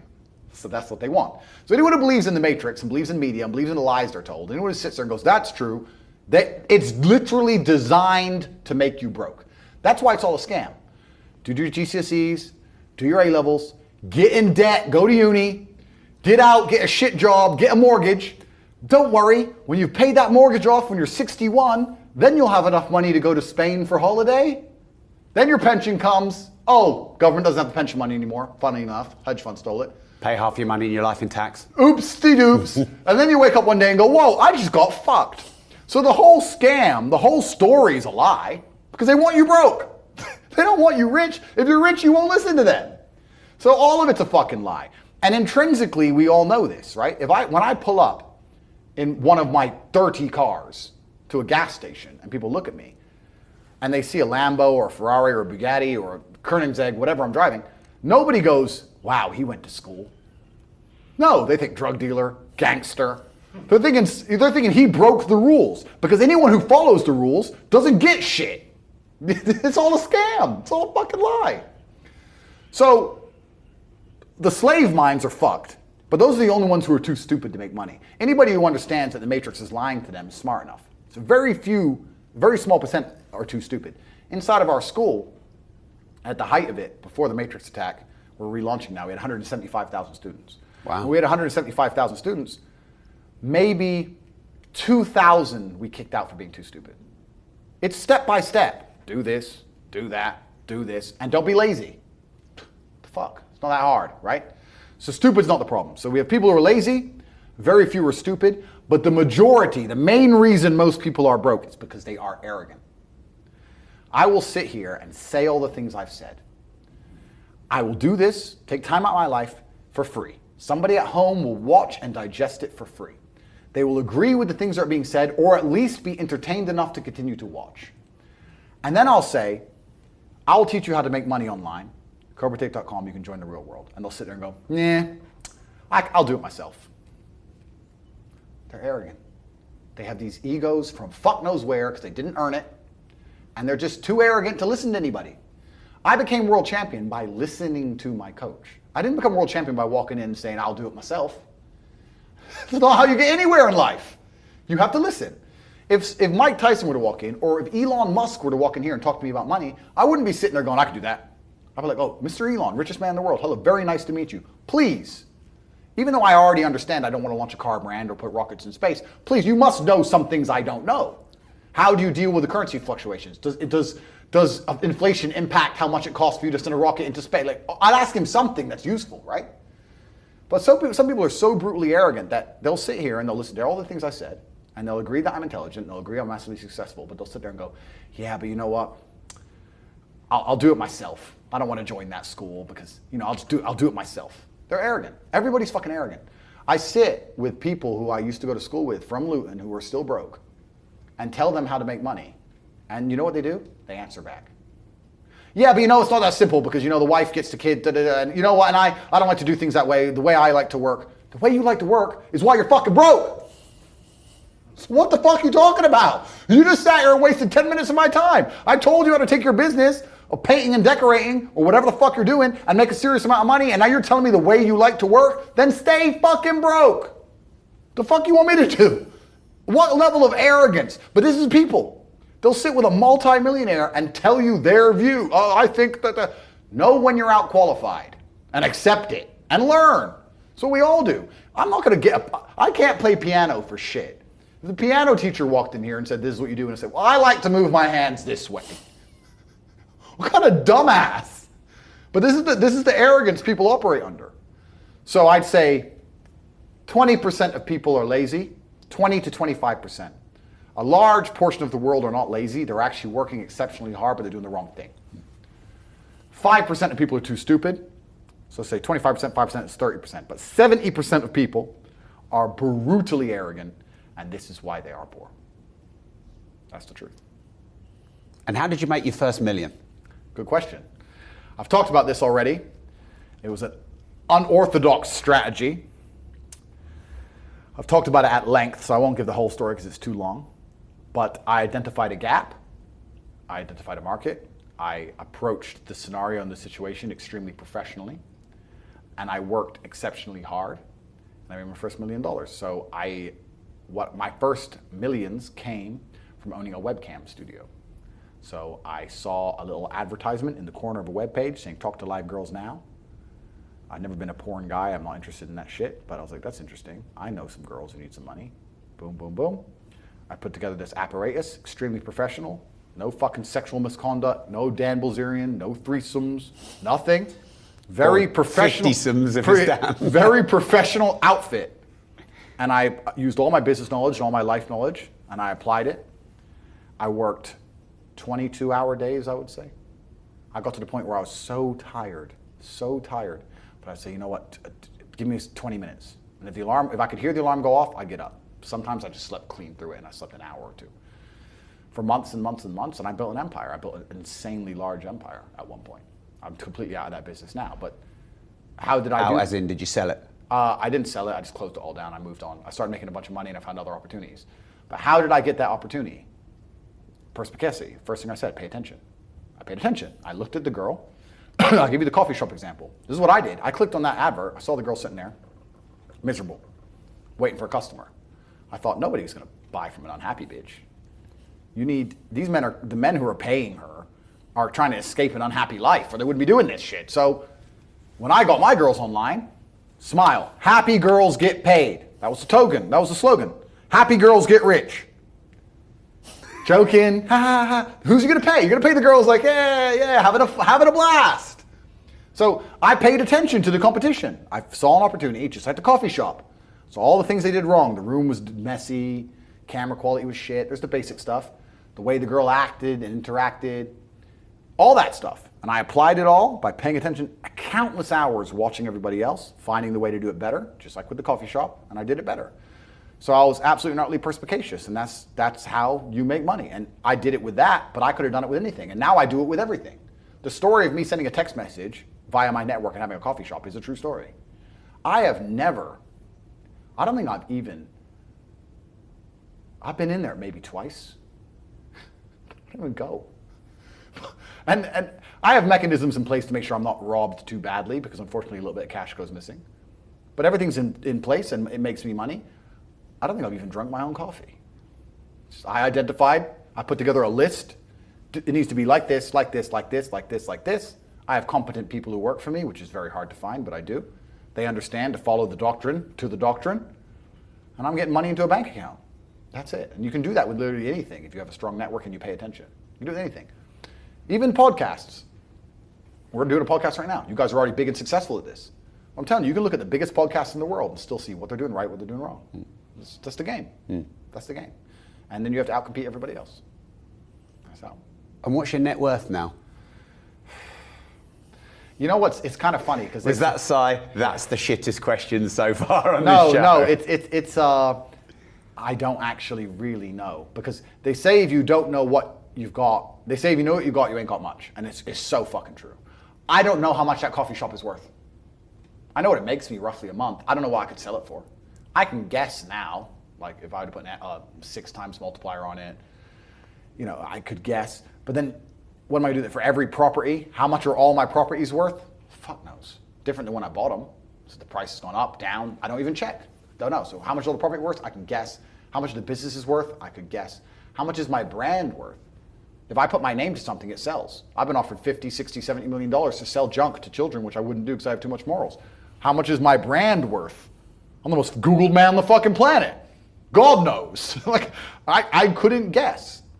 I would guess that because there's different metrics of measuring the value of, say, a business, sometimes they'll put a 3 times multiplier on it, sometimes they'll put an 8 times multiplier on it. Let's put it this way. Hustlers University, 175,000 students, was doing about $13 million a month profit. That's an online educational company. Online is the future. Education is the future. It was seamless, fantastic. It outcompeted Oxford, Cambridge, everybody. It was the best school on the planet. Not just because we had 175,000 students, because we retained 175,000 students. That's the key. 175,000 people were making more money than they invested each month. There's no other platform on the planet that can do that. We had no competition. There was no other online digital learning platform that was even 1% as close. We were the largest online digital teaching platform on the planet. And everybody wants to make money. So everybody wants to join. Male, female, rich country, poor country. That's $13 million a month that was doing. So what's that? $120, $130 million a year? 8 times multiplier? What's that worth? 800 million by itself? Like, depending how you want to estimate it, I can sit here and say I'm worth $200 million or $1 billion. I could be a billionaire with net worth for the things I own, things I'm in control of. Depends on how you want to analyze it. So the reason I sighed is because I don't have a clue how much money I'm worth. I don't know. I know that if I want shit, I get it.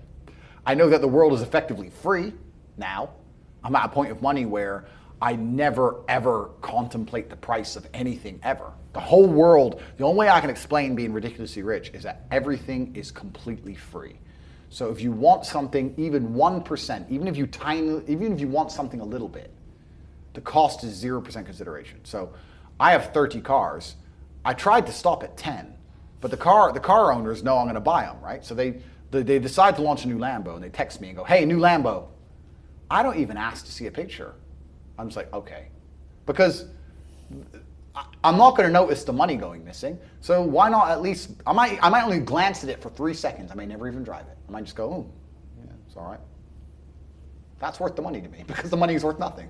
So the whole world is free. If I want coffee, it's like I buy and do things like the same way a person not even buys a coffee, like a penny sweet. It's just like, oh, fuck it, all right. It doesn't mean anything. I can't explain it. I don't have a clue how much money I'm worth. I don't know. That's the answer. I don't know. I just know I can have whatever I want. Do you have more cars or more girlfriends? I'm a man of God. You didn't hear? Well, But God wants us to procreate, so I guess. They were going to be two separate questions. Yeah. But last time I looked, you had 29 cars, so you've clearly bought one more. Correct. And I saw somewhere you said you had 20 girlfriends. So more cars or more girlfriends? And let's talk cars and girlfriends. Yeah, good question. So yeah, I have around 30 cars now. I don't sell them because I don't need money. So what's the point in selling it? Do you buy ones that you think will go up in value, or do you just not care? Don't give a shit. No. I'll buy what I want. Whatever. Yeah, what I want.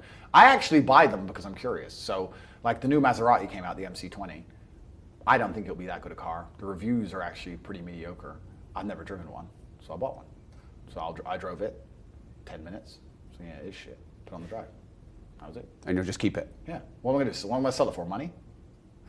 Fucking money. I don't want.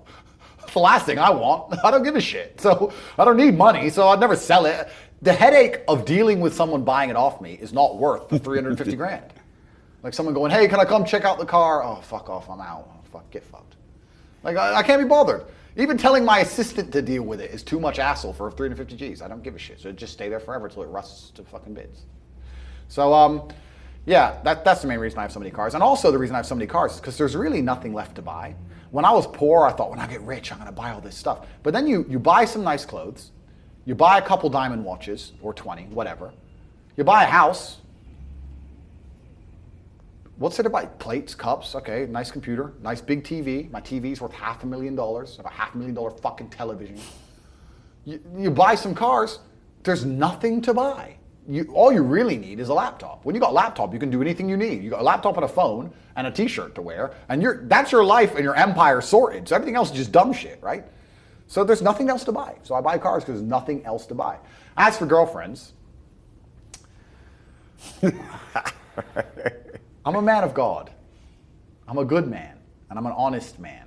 By the way, there's no judgment coming from this chair on this question. I appreciate that. I appreciate that. I think that love is a beautiful thing, and I think that men and women are designed to be together.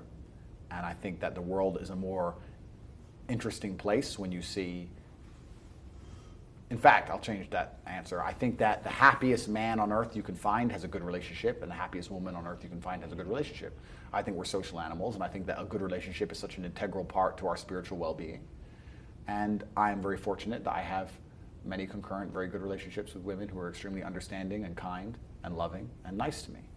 And they understand my value, and they treat me with utmost respect. And it's certainly a fantastic thing, because I think that women are, in their own way, very powerful in the complete different way that men are powerful. And this is what, when I got attacked for being misogynistic, people didn't understand. I'm not insulting women, I'm saying that we are different. And I may physically and financially and intellectually take control and protect my women, but certainly they will spiritually protect me. I know that if a woman truly loves you, that's a powerful force.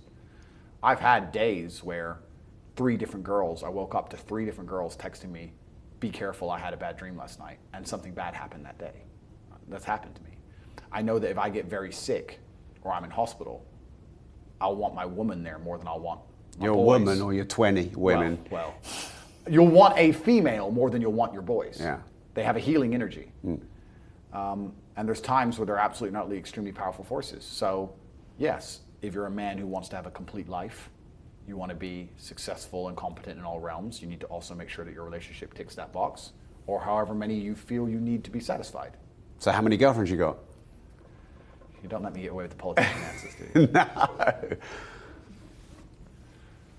I have a very good life and a very good relationship with many fantastic females, and also I know some great I have a good life. That's the only answer I can say. I don't want to give numbers. And Okay. the reason I won't, I'll tell you the reason I won't. Okay. There's large contingents of feral psychopaths aiming to destroy me. So I don't like to give away too much information about certain things. That's the only reason why. Yeah. Like I could sit here and say 1, I could say 25, I could say whatever. Well, it's clearly not 1 because the plurals come out a few times. Perhaps it is 1, and perhaps that's the big deception. This Perhaps- matrix shit isn't working on me. Perhaps the feral psychopaths are now confused. Does he have 1 wife? Does he have 35 concubines? I can't work it out. Who do we contact to attempt to attack him? Because your females are your biggest weakness. As a man of genuine competence, your biggest weakness is your female. I'll tell you right now, if I had to get a man, if I had to get him, and he knew I was after him, he'd be a hard target. But you know how I'd get him? His woman. Every fucking time. She's the one who'll post the Instagram story. She's the one who won't forget to fucking hide her phone. She's the one who you can lie to. Hi, this is Officer Deputy Inspector bullshit. We think you might be in this hotel. There's been a problem with you. We've heard this report. Yeah, we are. What's the problem? Yeah, we are. That's how they get you. You're a woman. She doesn't think fast enough. She doesn't understand the true dangers of the world. Your women is how they will get you. And I'm talking from experience. You want someone, you look for their chick. Even the police do it. Guy's wanted. Yeah, go to his ex-girlfriend's house. 9 times out of 10, guess where he's fucking hiding? Some chick's house. Who's he been fucking lately? Go there. Done. It's not hard. So your woman is how they get you. So when you're playing chess, my father was a chess grandmaster, besides the king, the number 1 piece they can attack that will make you have to react is your queen. It's a powerful piece. So if the government want you, they can attack your woman. If your enemies want you, they can use your woman. You can sit in a police interview. They can arrest you and your wife. You and your wife can have the same story. Then they can sit with your wife and say, we went through his phone. Do you know he's fucking this girl? And she'll go, what? She'll change stories. Your woman's is your number 1 weakness. That's how they get to you. That's how they wreck you.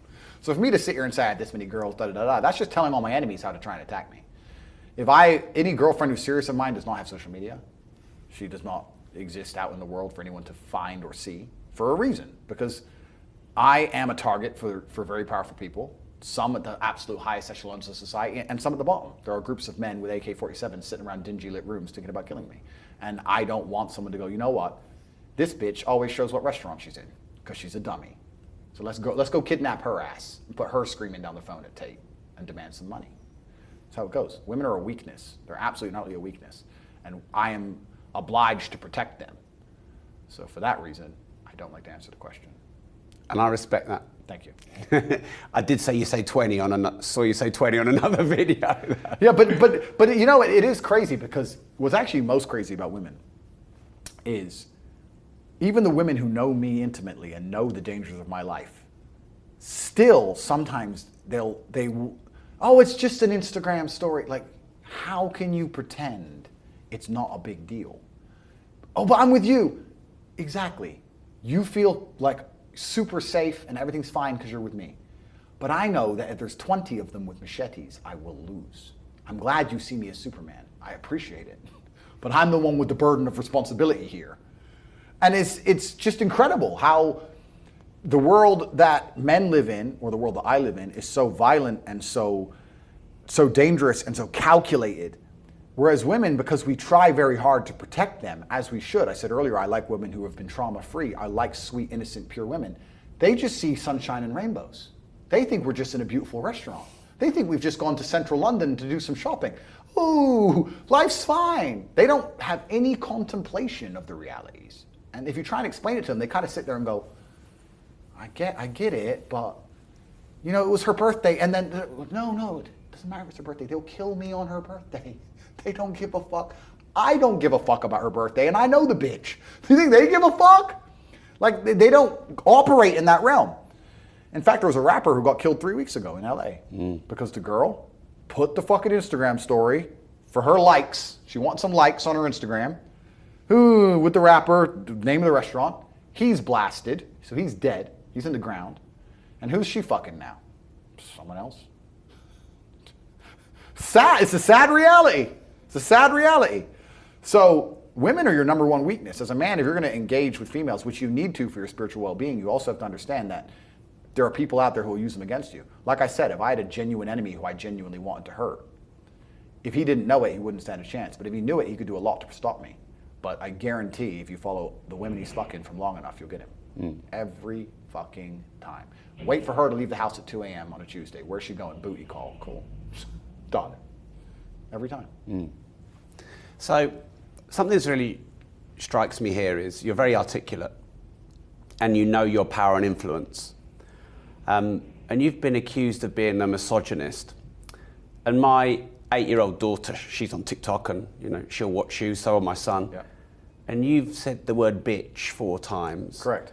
So I would like you in your own words, with no loaded agenda from me, to just sort of explain, as someone who knows is influencing people so much. Yep. My 8-year-old daughter who might, Very Daddy's valid. in Dubai, can't wait to see Andrew Tate. Very valid. Because they are excited. Very valid. Yeah. Very valid. It's a valid question. The reason I will speak certain ways is to be, to a degree, deliberately provocative. Also because there's a humoric element. I also called a man a dickhead earlier. So it's not gendered. Yeah. I call people names if I believe it has a humorous effect. So it's not particularly gendered. Also, I certainly do not talk about women in the way that 95% of mainstream music does, for example. So I'm certainly not the biggest enemy or evil force on earth. So why do you get so much shit, but it's all right in a rap video? Correct, because of my influence. But you made a valid point. Like, I could have sat here and not said that word. You're completely right. I am, but to a point, I would hate to sit and say, oh, the Matrix has attacked me to the point where I'm going to truly censor myself. Like I said, there's a comedic effect to it when I do it. I'm very respectful of people all the time. Nobody's ever said I'm anything bad. Like I said, no women have come forward and accused me of anything ever. But you made a very valid point. It's a valid point. I have to accept the point. It's very valid. I know why I'm doing it. It's conscious. But there's a humoric element, and I don't want to sit and say, you know what, oh, the Matrix attacked me, so I better just just not be that person. I'm going to call a guy a dickhead.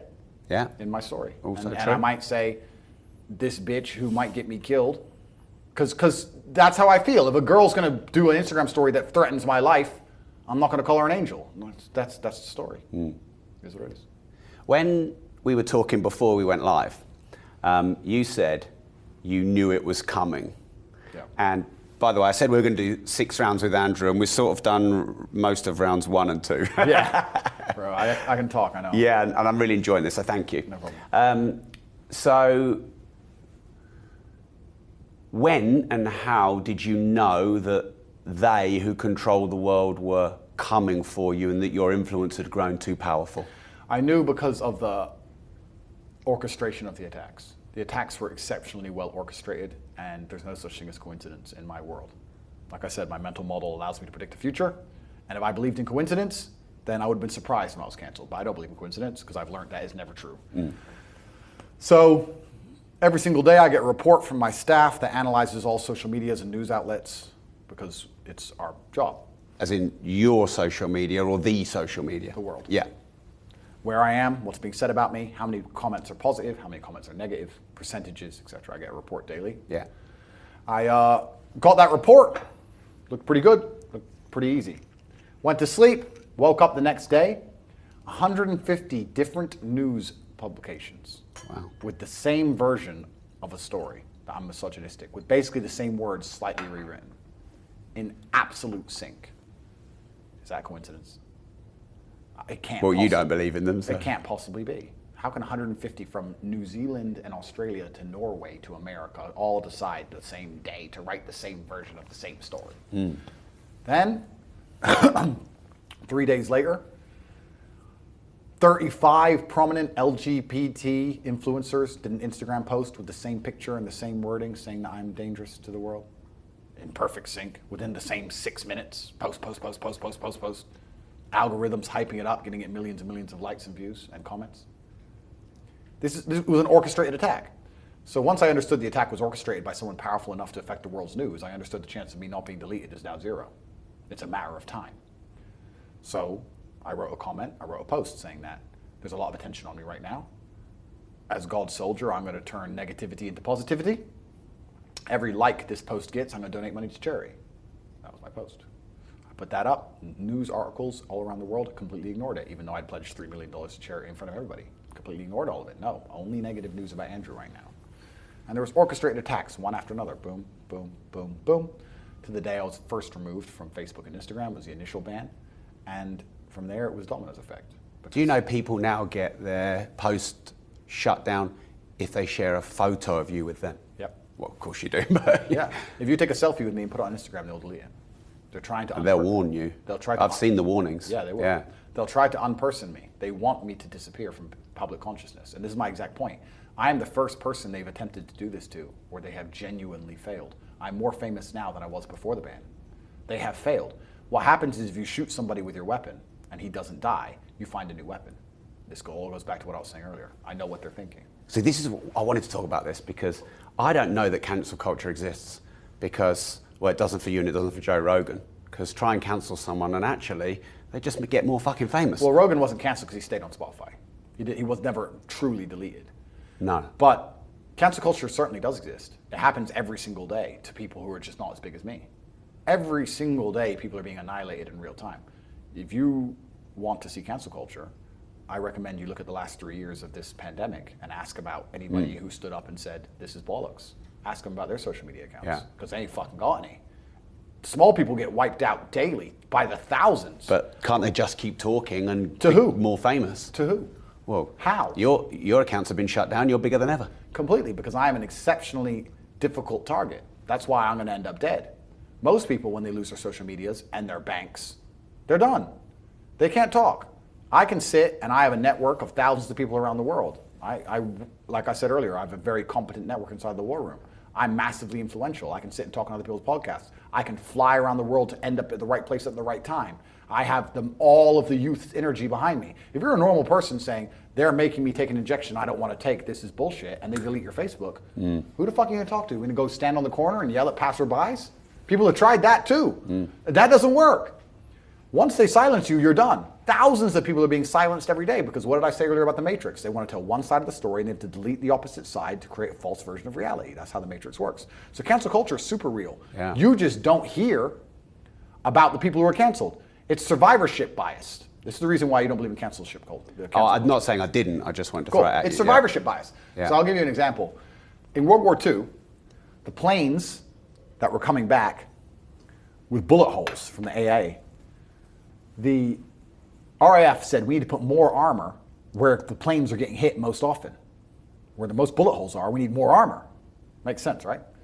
And then some very smart person said, no. The places that are getting hit so often and the planes still getting home are the places it's okay to get hit. The places where we never see a plane get hit and still make it home, where there's no bullet holes, is where we need the armor. Because every time a plane gets hit there, they never make it back. It's survivorship bias. So we don't know what we don't know. We don't see what we don't see. Correct. Yeah. We don't know about the people who are canceled because that's the point of cancellation. Yeah. We don't know how many thousands of people are being rejected from speaking and how many democratic voices are silenced in real time. That's the whole point of it. You know about me, but you don't know about the 10,000 already happened to by 8 p.m. today. Yeah. It happens every single day. And that's how they keep a control on the narrative. That's what's scary about it, is that it's happening to everyone. Yeah. I'm just a unique individual because I have a very powerful network and I've managed to circumvent it.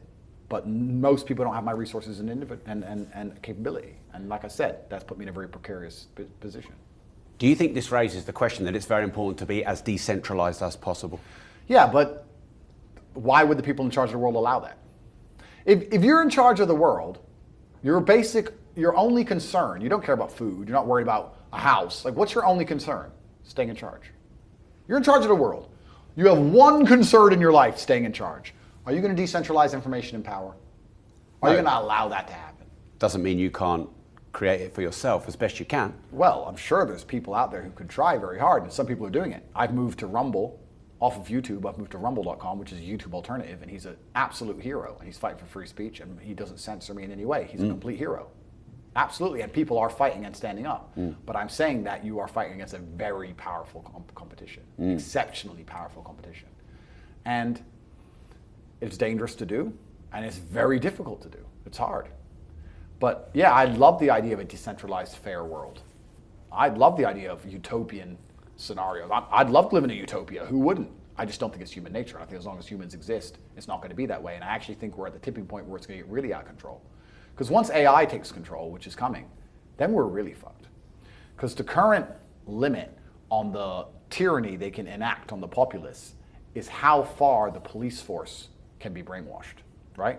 If they kill everyone who's got blonde hair, if the police force are brainwashed enough, they'll do it. But if they're not, then the elites can't enact that law because the police will say no.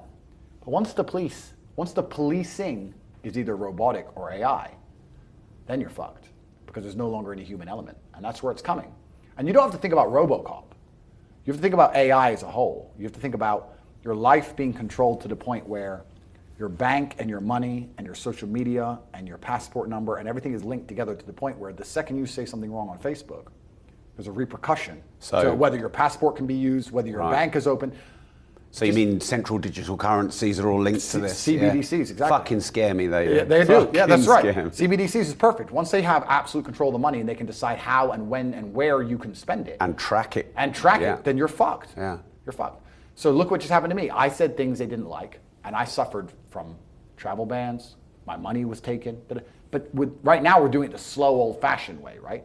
You have to do the media, you have to convince the world that this person's bad with the media, then you have to cancel them, then you have to keep using the media to lie about them, keep the narrative up, then you have to go and use terms and conditions to get you can't do that to everyone. But once it's all automated in AI, you can certainly do it to everyone. Once you like the wrong post, oh no. Oh, your bank doesn't work today. You go hungry today. You can eat tomorrow, but you better not like that post again. You like food, don't you? You like to eat. That's where we're getting. Anyone who sits there and thinks that's not going to come is a fucking dummy. That is the end result. Because the people in charge of the world want to stay in charge of the world. I don't blame them. I want to stay in charge of my empire. Like I said, I'm not saying these people are bad. Don't kill me yet, gentlemen. I'm talking to you. I'm not saying you're necessarily any worse than anyone else. I want to stay in charge of my empire, and they want to stay in charge of theirs. Who the fuck wouldn't? I get it. I'm just telling you how they're going to do it. That's absolutely and utterly, that's where it's coming. But you have, if I understand rightly, us talking before off camera, moved towards some decentralization where you've taken control of your online payment systems, Completely. make your own bank. Completely. Can you talk about that a bit? Completely, yeah, you have to decentralize. You have to try and control things the best you possibly can. So yeah, I've decentralized. The real world is an evolution of Hustle's University because we control absolutely everything from head to toe. That means that we cannot be censored or controlled or attacked in any way. But as much as you want to decentralize, the bottom line of reality and civilization remains the same. I've decentralized all of my I'm even a decentralized brand, bro. I'm all over the internet. I don't have an account.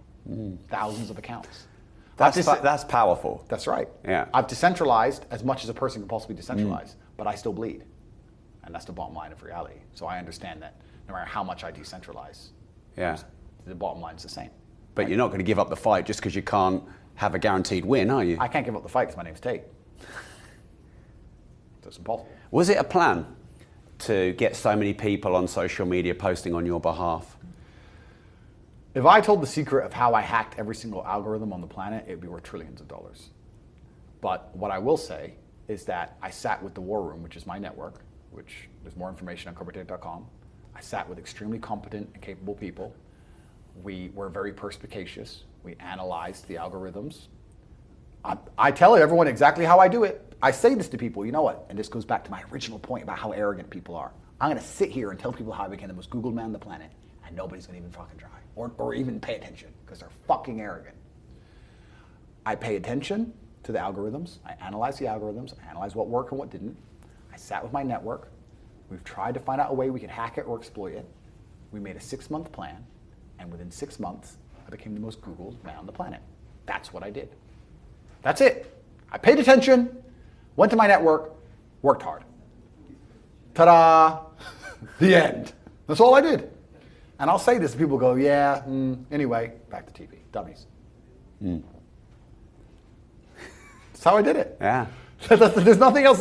I can't tell you what I learned in my findings because that's worth trillions of dollars. I can't tell you what I found out. I can't tell you exactly how my network exploited what we found out. I'm not going to tell you that because that is literally worth trillions of dollars. And I'm still using parts of it, not all of it, because we've ramped down specifically and purposefully. we're now operating at about 15 to 20% effectiveness. If I wanted to be the only face on TikTok and the only face on Instagram Reels, on a platform I'm banned on, I could do it in a week. I could still do it. So why don't you do it? The time is coming, my friend. Patience. Patience. You know, it's like you have a girlfriend. Sometimes you do it right. Sometimes you just want to go to sleep. Not tonight, baby. If you do it all the time, it loses its magic. So the time is coming. But I can't tell people how I do it, but I will tell people that I paid attention and I worked with very competent people who are inside of my organization. And we're the hardest working people on the planet. They're all like me. They're awake, they work. This is who we are. This is what we do. So round 3 is a bit more lighthearted. It's, would you fight? Would I fight? Yeah, well, that's what's coming. Let's go. Before, I've got 5 people I want to ask you about, but before we do, what do you think of the plethora, the growth of all these YouTubers who are now getting into celebrity fighting, KSI, Jake Paul, Logan Paul? What do you think of this movement? I think it's a really good thing. I think it's the old-fashioned way, a straightener. You know, instead of making stupid YouTube videos at each other all day long, insulting each other back and forth like girls, they're saying, meet me on this day and time and fight. I respect that. That's how I was raised. That was my career. Anyone I had a problem with, I fought, and the better man walked out as a winner. I think it's the best thing that could possibly happen for society. Good. Hope it keeps happening. Hope every time YouTubers disagree, they fight. Good. Good. It's better than making YouTube videos at each other back and forth like fucking girls. And anyone who's made a YouTube video about me, like True Jordy is one. He's a fat fuck. He needs to get destroyed by me, but he's scared. There's some guy called Hassan, which is he's a strange guy. He wears dresses. I'm not sure why he decides to dress. He dresses like a girl all the time and he has long hair. He's weird. I'd love to whoop his ass. But these people are afraid to see me in a cage, right? Because they know I'd absolutely not destroy them. So you would go and have a fight with them? Completely, because I know I'd win and they deserve it. But that's why they'll never do it, right? They'll just do YouTube videos about me, but they'll never actually meet me in fair competition, which invalidates their entire opinion. Yeah. Right? So if someone goes, I disagree with Andrew, but I'm scared to ever see Andrew. Well, then who gives a fuck what you think? You're all pussies. So they're all cowards. All of my enemies are cowards. So yeah, but I think it's a great thing. If people who disagree with me had to meet me in the cage, there'd be a lot less stupid videos on the internet. But can't we disagree without fighting? What's the bottom line of society? But it doesn't always get to the bottom line. But it doesn't because of the threat of the bottom line. If I had a fight every time I disagreed with someone, fucking I'd be fighting all day, every day. No, but I'm saying the reason that there isn't a fight every time, and I'm not saying we should live in a complete savagery, but I'm saying it is the bottom line of differing opinions, right? The reason war eventually happens is two governments disagree to the point where discourse breaks down. We try discourse. Of course we do. But the only reason discourse is even respected in the first place, the only reason you'll even have delegation from another country and entertain them is because you understand that that country has an army. If that country had no army at all, when their delegation came, you'd say, get fucked, and just ignore them completely. It is the bottom line, it is the underpinning of possible violence that makes you try and avoid the violence. It's the underpinning of society. So if I've had cordial conversations with idiots on the internet, which are so stupid and dense that they cannot possibly understand how inferior they are to me, and we've now reached the bottom line, what's the bottom line? So how come you've never had any of these fights Because yet? they won't fight me, because they are cowards. Right. That's it. So this is my point. So I agree with you. You've had discussions that didn't end in violence, as have I, of course. But whether you realized it or not, those underpinnings have always been there. And people and humans intrinsically know this, and I'll tell you why. Because men, if you disagree, normal men, day to day, you will have an argument differently with a 7-foot-tall man than you would a 5-foot-tall man. Whether you notice it, whether it's subconscious or not, you will talk to him differently, you will explain your opinions differently, and your body language will be different because you understand if you disagree too much, what's going to happen. That's the reality.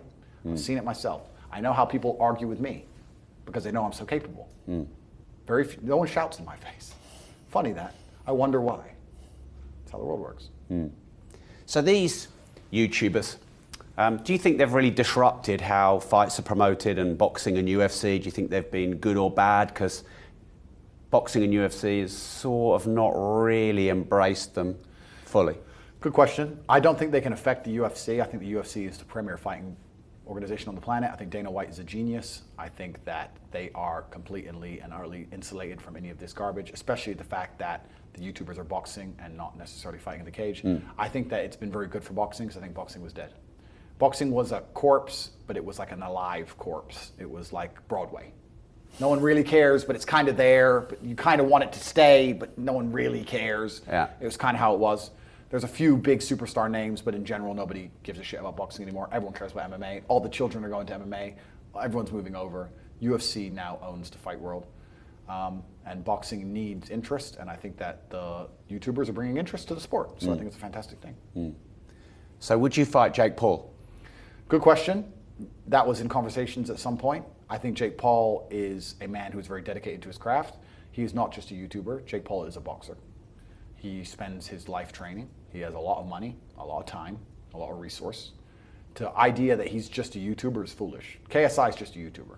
Jake Paul is a boxer, and he is certainly the best of all the influencers who are currently fighting today, hands down. Would I fight him? Well, there's not a man on earth I wouldn't fight. It just depends on the scenario. Depends on the situation. For me to fight Jake Paul, it wouldn't be for money, because I don't need money. It wouldn't be for influence, because I'm more famous than him. It would be either a personal beef or me deciding that it was good for me and my brand. It would be a decision I would make very consciously, but I couldn't be bought into it. I couldn't say, hey, you'll be famous. I'm the most famous man on the planet. I don't care, right? But certainly he'd be the only challenge of any of them. He wouldn't be easy to beat. I would knock him asleep, of course, but it would take more than one round. But the rest of them are all just clowns. But Jake Paul is he's a different league to the rest. So would you fight KSI then if the rest are clowns? Absolutely. KSI said my name at the end of his last fight. I said yes, then he came out and said I'm too big all of a sudden. He shit himself. So he's a clown. And if Jake were to fight any of them clowns, Jake would destroy all of them. Jake is a boxer, the rest are clowns. Sure, I'd fight KSI. But like I said, I need a genuine reason to do so. I don't need money. I am so many times richer than these people. Like infinitesimally, these guys they're still performing. They're still performing in a circus for pennies, whether it's boxing or anything else. And I did it myself, but you get to a certain level of wealth where you realize I'm beyond it. I'm above it and beyond it. But if KSI genuinely upset me, then sure, I'll have a straightener and whoop his ass. Why not? Would you fight Floyd Mayweather? No, and I got offered that fight. Ah. Got offered that fight, and he's one of my heroes, so I couldn't bring myself to do it. Right. Even though he's small, and he's good. He's James Floyd Mayweather. He's retired and he's small, and I'm a lot bigger than him, and I'd be fine. I wouldn't get knocked out. It'd be totally fine. He's one of my heroes. I think he's the best boxer of all time, and I couldn't bring myself. He's been on the show twice. Is he? Yeah. Oh, absolutely, he's a hero of mine. Yeah. I love his story. I love his confidence. I love how he self-hypnotizes. Every single word out of his mouth is self-hypnosis. I love how he hypnotizes his opponents. I love his style. Everyone says he's boring. He is not boring. He is. If you appreciate defense, he's the best there's ever been. I absolutely and utterly love Floyd Mayweather, so I couldn't bring myself to ever throw a punch. I have very few heroes in the world, and he's one of them. Would you fight Mike Tyson? Again, no, because he's now old. And I would be an absolutely tragic shame to knock out an old version of his prime self. That doesn't feel fair, you know? Prime Tyson would have ripped me apart in a boxing match. I'm not a boxer, right? Yeah. Perhaps if I was a boxer and I was heavier, maybe I can make up a bunch of stories. But the truth is I'm a kickboxer and it's his rule set and he was Mike Tyson. He would have beaten me, so to beat him when he's past his prime just feels dishonorable and I'd feel dirty for doing that. So there's no amount of money on the planet that could convince me to fight Mike Tyson. Would you fight Conor McGregor? That's an interesting one, I guess. I mean, he's still in his prime. I'm a lot bigger than him. He's very good. He's very capable. We'd certainly have a lot of good trash talk. It'd make a lot of money. But again, I would need a personal problem with him to fight him. The people I want to fight are True Geordie, who, I don't know if you know who that is. Yeah, I do. Yeah, so he is, the story behind me and True Geordie is very simple. He found out I ran a webcam company. When I was giving my insights on male-female dynamics, saying that I know these things because I have 75 women who work for me, and I also have 75 women who work for me who are being paid by men. So I see the interaction between the man and the webcam girl. I get to hear about the interaction between the man and his wife who he doesn't fuck. And then there's the interaction between me and my webcam girl. So it's like a hierarchy of every single level. So I understand all of it. So when I was saying this, he did a takedown video on me saying that I only know whores and every girl who works for me is a slut and that I'm a pimp and all this crazy shit. And I did a reply video saying, listen, some of the girls who work for me are happily married. I think it's very unfair to judge 75 people you've never met and call them all whores and sluts, especially to sit there, he's a bit fat, to sit there like aggressively screaming at camera that these girls are whores. You don't even know them. He seemed very angry. And my brother said, he's way too angry at these girls. Why does he hate these webcam girls so bad? Turns out, a few months later, some messages leaked between him and a webcam girl. That's where his hatred came from. And the messages are him begging to be dominated. He wanted a dildo up his ass. He wanted her to cheat on him. He wanted to worship her, all these crazy shit. And it's all there with his name on it. So then I did another video saying, oh, so it's obviously clear why you had a problem with the girls who worked for me, because you're begging them to dildo you and they're saying, you know, it costs this much and I guess you want it for free. I don't know. He had a deep hatred for women. And I identified that. He obviously shut up after that a little bit. He went away, he came back. Then he said my name a few times. And I said, listen, my friend, we've had our conversations. You've insulted all the girls who worked for me, who were very nice girls. He made some full-grown women cry. I had to console them and say, listen, don't listen to this guy. He made full-grown women break down and cry. He's a bad person. He turns out to be a sexual deviant who was mocked on the internet for a very long time. And some people may have forgotten, but I certainly haven't. Our conversations are pretty much over. What's the bottom line? So the only way he can restore honor after begging for a dildo up his ass is to meet me in the cage and beat me. Because then he gets to say I beat up Andrew Tate and he can stop being a dildo lover. But if he refuses to do that, then he can stay a dildo lover for the rest of his fucking human years and just hide from me. But if he wants to fight me, I will meet him in the cage any day of the fucking week. Bare knuckle, twice on a Sunday. And then he can go from a dildo lover to a dildo lover with a broken face, because I will fucking annihilate him. And he knows it, which is why he won't do it. Along with my other detractors, along with the other weirdos, because everyone who dislikes me seems to be weird. Really strange, everyone who's ever made a takedown video of me on a long enough time frame ends up being a sexual deviant, a pedophile. They're all weirdos. Nobody who supports me has ever come out with some weird shit. But everybody who hates me, sooner or later, there's something weird about them, because I think they hate themselves and they see me as someone they wish they were, as their idol, but they can't admit that. So their idolization gets warped into a strange form of hate. And that's what happens. The other one's Hassan. He's some guy who lives in California. He's really strange. He has this obsession with female drivers and how they're so good at driving. He's a weird guy to talk to. All he talks about is how girls drive better than him. It's weird. Wears dresses, drinks loads of Mountain Dew.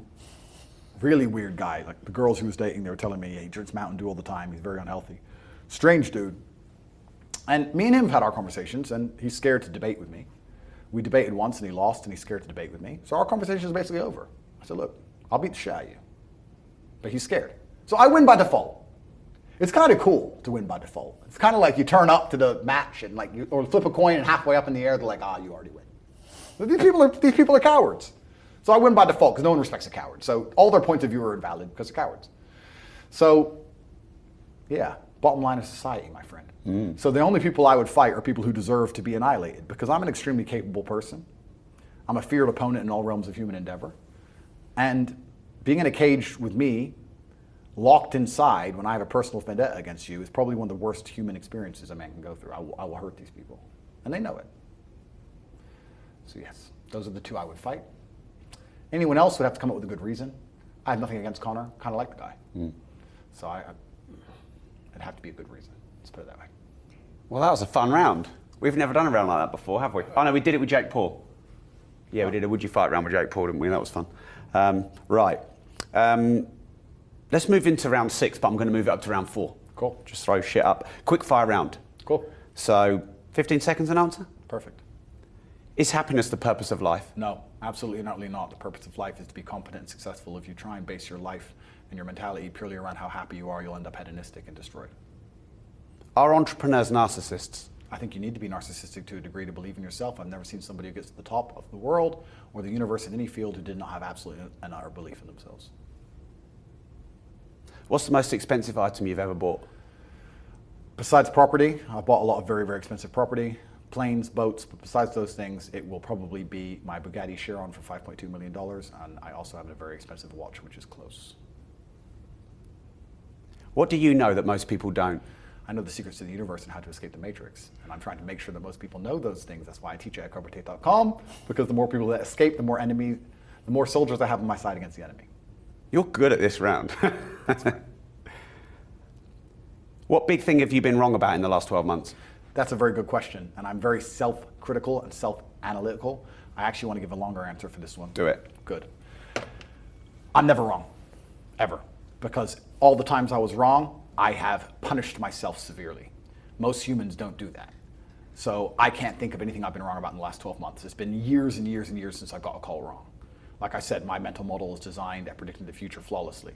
Most people are happy to be wrong and they don't even apologize to the world or punish themselves for it. Perfect example, and the reason I keep using this example is because it's so recent. There are people out there who are shouting at other people in the supermarket to wear a mask, shouting at other humans, you better wear one. Now they must have realized by now that it's still here, nobody needs a mask, everything's fine, and you were psyoped and tricked by the media. They, as an honorable adult, should stand up and say, I am sorry.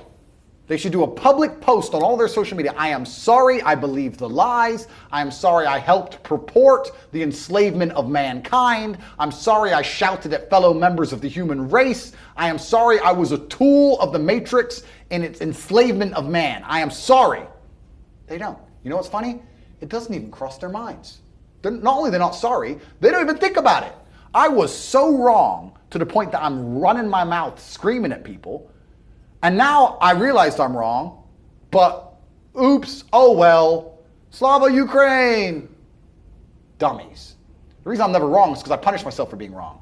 The reason people are wrong all the time is because they don't even know when they're wrong. And once they get told they're wrong, they're like, oh, only human. I'm allowed to make mistakes and yell at people in the supermarket like a fucking dumbass for no reason.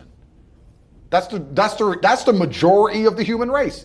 I haven't seen any apologies on Facebook from all these people who were pro-fucking and pro-mask. Have you? I haven't seen a single fucking sorry from any of the people who were totally wrong. None. No wonder they're all fucking dummies. Dumb cunts. Sorry, I shouldn't use that word.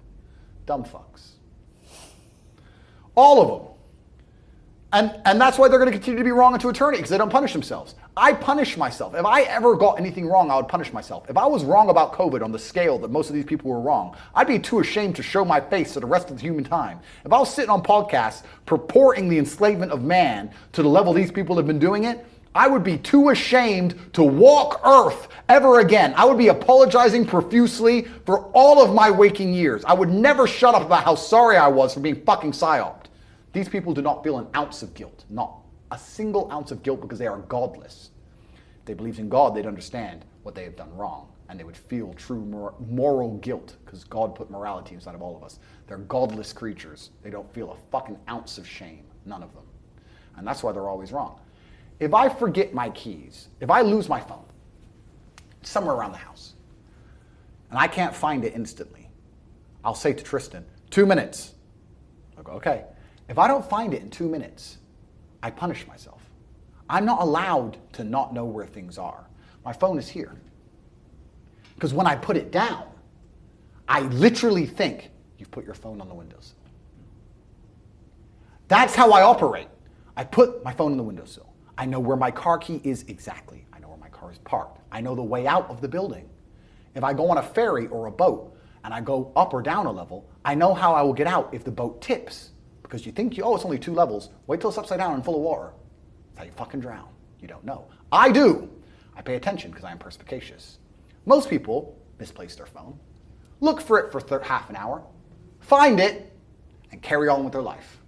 And they wonder why they misplace it again. If I misplace my phone, I'll donate $100,000 to charity. Or I'll fast for a day and a half. I won't eat. Or I'll make sure I only have 2 hours sleep that night. I will punish myself. So that next time I put my phone down, I don't want to lose it. That's why everyone's fucking wrong all the time. Because they're dumb fucks. And dumb fucks are happy to just go through life being wrong. Oops. And they'll never feel an ounce of shame. They'll never punish themselves for it. They'll never learn and grow. They'll never turn from a caterpillar into a beautiful butterfly. No. They'll continue to sit there after eating up the entire psyop, being an agent of the Matrix, attacking their fellow man, attacking their fellow peasants. That's the worst thing about it. They're not even attacking the elites. The elites are in a hot air balloon.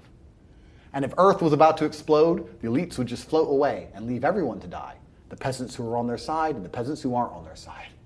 The peasants who are on their side are attacking their fellow man. You have more in common with the man you're attacking in the supermarket for not wearing a mask than you do the person who told you you needed a mask in the first place. I guarantee you that, my friend. Nope. They just participated in the entire psyop, were agents of the Matrix, and they feel no shame, and guess what they're going to do when the next psyop comes? I'll bet you $100 million what they're going to do. Because they won't ever fucking learn because they don't self-analyze. So that's why I can sit here and say, I haven't been wrong about anything in the last 12 months because I am never fucking wrong.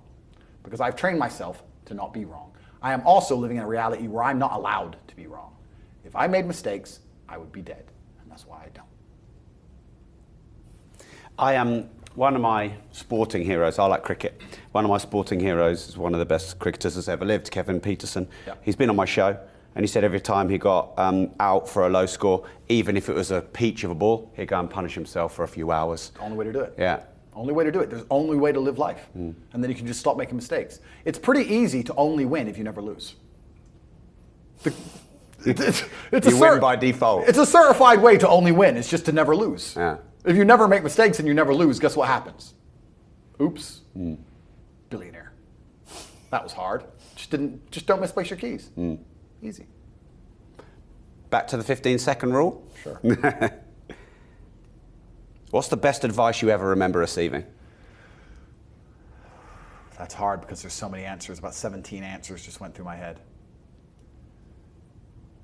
I can't possibly choose one. One from your dad.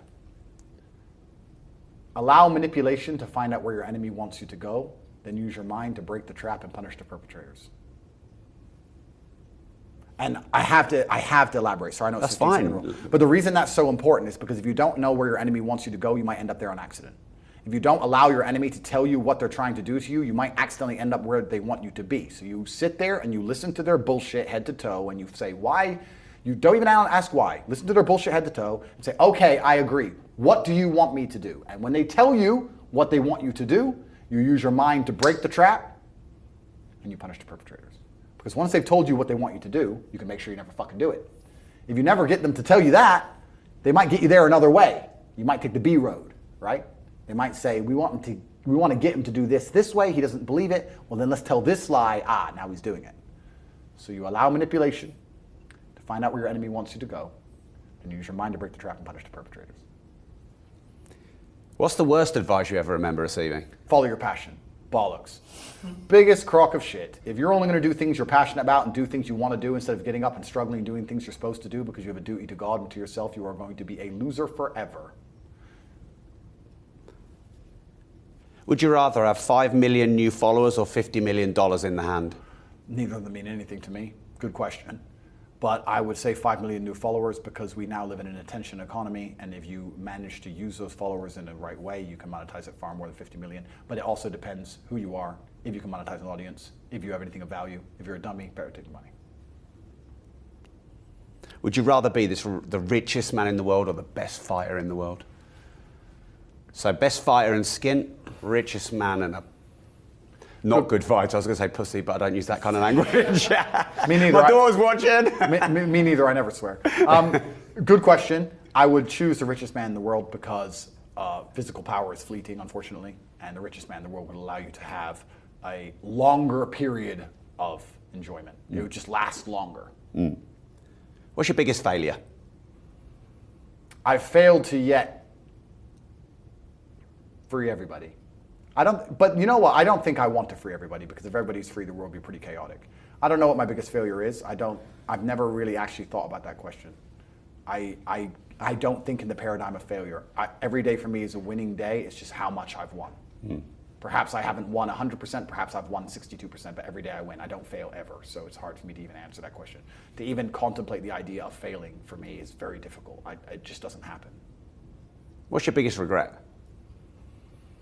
Again, these are paradigms and ideas that I don't exist in. It's like another language to me. I can't think of regret. I don't operate in the realm of regret. I operate in cause and effect, operate in the harsh realities, binary decisions. I don't operate in regret. I don't operate in failure. I can't imagine myself regretting something. I can't imagine myself failing. I can't. Right. Penultimate round, the what do you think of round. Great. What do you think of the cancellation attempt of Joe Rogan? Yeah, that was ridiculous, but Joe Rogan is obviously too large to cancel. You get to a certain level of status. It's called saint status. Patrick Bet-David said that to me, and it's perfect when you have large organizations that support you, and UFC was behind Joe Rogan. Spotify stayed beside him, but they were thinking about deplatforming him, but he couldn't be deplatformed anyway because he had UFC behind him. When you get to a certain point of money and status, you can't be deplatformed. which is why they came for me before I got there. Once you get to a certain level, you can't be deplatformed. But yeah, they attacked him for telling the truth. In fact, correction, they didn't even attack him for telling the truth. They attacked him for asking a question. And they asked a question to somebody who then told the truth. And they thought that that means he needs to be deleted. And everybody knows, anyone who's ever read a history book, that the people who do not like the truth being told, or the people who try and censor arguments, are always the bad guys. They are the tyrants. So everybody who came for Joe Rogan is a bad person. They're genuinely a bad person in their hearts. They work for the devil. What do you think of Kanye West buying Parler? Interesting. I think that the more people who escape the matrix or understand the information they obtain from matrix-controlled platforms is controlled, the better. There are a lot of Twitter alternatives now. I'm on Getter, possibly. Personally, I'm on Getter, Gettr. But there's Getter, there's Parler, there's True Social. There's a lot of Twitter alternatives popping up. I think overall it's a good thing for people to understand they must get the truth and more information outside of the matrix-controlled platforms. But I would like the idea of us all to centralize on one. It's starting to get a bit spread out, the Twitter alternatives. The great thing about Rumble, where I am, is they're the only serious YouTube alternative. So if you want video like YouTube without censorship, you go to Rumble. It's the only place to go, which just makes them very powerful. And the more powerful they are, the harder they are to attack. If they're all spread out with lots of different platforms, they're going to get wrecked because the large companies are going to come for them financially, legally. They're going to find ways to destroy them. But you need to get together, strengthen numbers. Yeah. What do you think of Elon Musk buying Twitter? Good question. I'm a massive Elon fan. I was so happy when he was going to buy it. When he said he wasn't, I was genuinely disappointed because it's more important than money. Free speech is more important than money. So when he was saying it's not worth it because of bots, I was like, bro, I don't care about money. There's no way you can care about money. Like, come on, my friend. This is more important than that. This is about the freedom of Earth. But perhaps it was all part of a plan. He's obviously a very intelligent man. I don't want to be arrogant. He must know some things I perhaps don't know. But you wouldn't want to overpay for something, would you? I would for Twitter. Would you? I'd give up every single penny I have for Twitter, even if it wasn't worth it. All of it. Right. 100%, all of Yeah. it. Because then you get to control information. And you get to reopen the world to free speech. That's more important than money. I'd overpay for Twitter all day long. But perhaps he's less ideological than me. But maybe he knows things I don't know. But it looks like he's buying it in the end now, which I think is good for the world. Because we need free speech. Free speech allows different ideas. And I'm not going to sit here and say that, everything I say is all the people on my side are completely right, all the people on the other side are completely right. The truth is usually somewhere in the middle, but if you delete one side of the argument, you never get the truth. Yeah. That's why it's so important. What do you think of all the lawsuits against Alex Jones of InfoWars and, all the families of the deceased children suing him? Yeah, I understand he may have said some things he shouldn't have said. However, do I think he owes $1 billion for that? Absolutely not. What did I say was stage 3 of 3 stages? Stage 1 is they silence you. I think he's been deleted from everything. Stage 2 is they use the law to try and fuck you. So I think that Alex is on stage 2, unfortunately. Am I saying he's right in what he said? No. I don't know the details of what he said. I don't know the details of the event. However, he does live in a country with First Amendment protection. He should have free speech. And the fact they're charging him $1 billion for saying a few things is kind of crazy. Also, nobody's right all the time, right? He's a conspiracy theorist, but he's right 99% of the time, and then they find the one time he may have been a bit wrong and fucking wreck him. They're not doing that because they care about justice. They're doing it because he's on stage 2 of the 3 stages. Use the legal system to absolutely not decimate an individual who they do not like. That's what it is. So it's certainly personal, which makes it unfair by definition. If it's a personal attack, then it can't be a fair attack, can it? We're all supposed to be the same under the law. So I think it's unfair. What do you think of the woke left versus Jordan Peterson? The woke left are hateful people. Jordan Peterson is extremely intelligent. The woke left are full of hate. They weaponize virtue to pretend they care about others because they're such hateful, nasty people that they need to hide behind something. They did the same to me. There's not a single woke leftist who attacked me for being misogynist, which donates to women's charities like I do. Not a single one who's built an orphanage like I have. Not a single one who takes stray dogs from the streets in Romania like I have. Not a single one who's prevented anyone from suicide. Nothing. They just took fake virtue, weaponized it, pumped it full of their own hate, because they're hate-filled, and attacked me with it. The woke left are the most hateful, divisive, intolerant people on the planet. There's no point in calling for tolerance for different skin colors if you do not tolerate tolerance of ideas. What's the point in that? To say that we love diversity, but only if everybody looks different, but thinks exactly the same. Is that diversity? No, sir, it is not. Diversity is not only that we look different, that we think different, that we act slightly differently. That's true diversity. These people are not for diversity or inclusion or tolerance. They are hate-filled, feral psychopaths. They attack me and they attack anybody who has any influence over the world, which does not absolutely and utterly go lockstep in line with their insane dogma and doctrine. And that ends the penultimate round. On to the final round. Final round. So this is called Challenging Andrew Tate, where at times you've been challenged. Sure. And so I wanted to get your side of it. Yep. And there's one from me I'd like to challenge you on. Just one. Can't wait. So was Piers Morgan the worst interviewer you've ever experienced? I knew what he was going to do. I don't think I lost. In fact, when my team sent me the report that, I think it was 3 days later, 99.4% of all comments on the YouTube video are positive for me. So it was certainly a PR win. When you say you knew what he was going to do, was it discussed or you just know what his angle is? I know what his angle is, and also before the interview, he's quite clever. Before the interview, he goes, listen, I've got some points of view where I'm going to challenge you, but we need to make sure that we don't talk over each other and make it a shouting match or it's bad for the viewer. So if I talk, let me talk. And that's him saying, I'll talk over you. Correct. That's how it gets you. So, clever, right? Filthy bastard. Clever. Clever. I think the only loser was, besides him, he lost. The viewer. And the viewer. Because I never got to explain anything. So it was kind of just like frustrating to watch. Yeah. So I won from a PR perspective. By all observable metrics, it was a good interview for me. So to say he's the worst interviewer, well, the idea of doing an interview is that you come off good. I came off fantastically. In fact, it was one of my best performances and I barely fucking spoke. So So he could be the best. it could be the best. So it depends how you measure it. Because Yeah. as I said, my team analyzed it in real time. All the comments are on my side. So perhaps he is the best, but the viewer certainly lost. Yeah. I'm going to just say it. It really pissed me off. Because, like, I'm not as big as an interviewer as him, Yeah. but then I've got other business interests. Sure. This is my hobby. Sure. But I thought that was one of the worst interview performances I've seen because he didn't let you speak, he put words into your mouth, he set you up, Yeah. he linked some really fucking nefarious things and tried to link you to them, Yep. probably to grow his own channel, which is fledgling. Yep. I thought it was terrible. Yeah, it was an attempted hit job. It was an attempted assassination that failed and backfired. And he assassinated his own character another time. I mean, he's already put a bunch of nails in his own coffin, and he just put another one in. If the social media comments were 50-50, I'd be very frustrated and angry because it was so unfair. Yeah. But because it came out so fantastic in my favor, all I can do is Be all's grateful. well that ends well, man. Yeah. So when I got the report from my team and they said 99.4%, I was like, well, then he fucked up, didn't he? Yeah.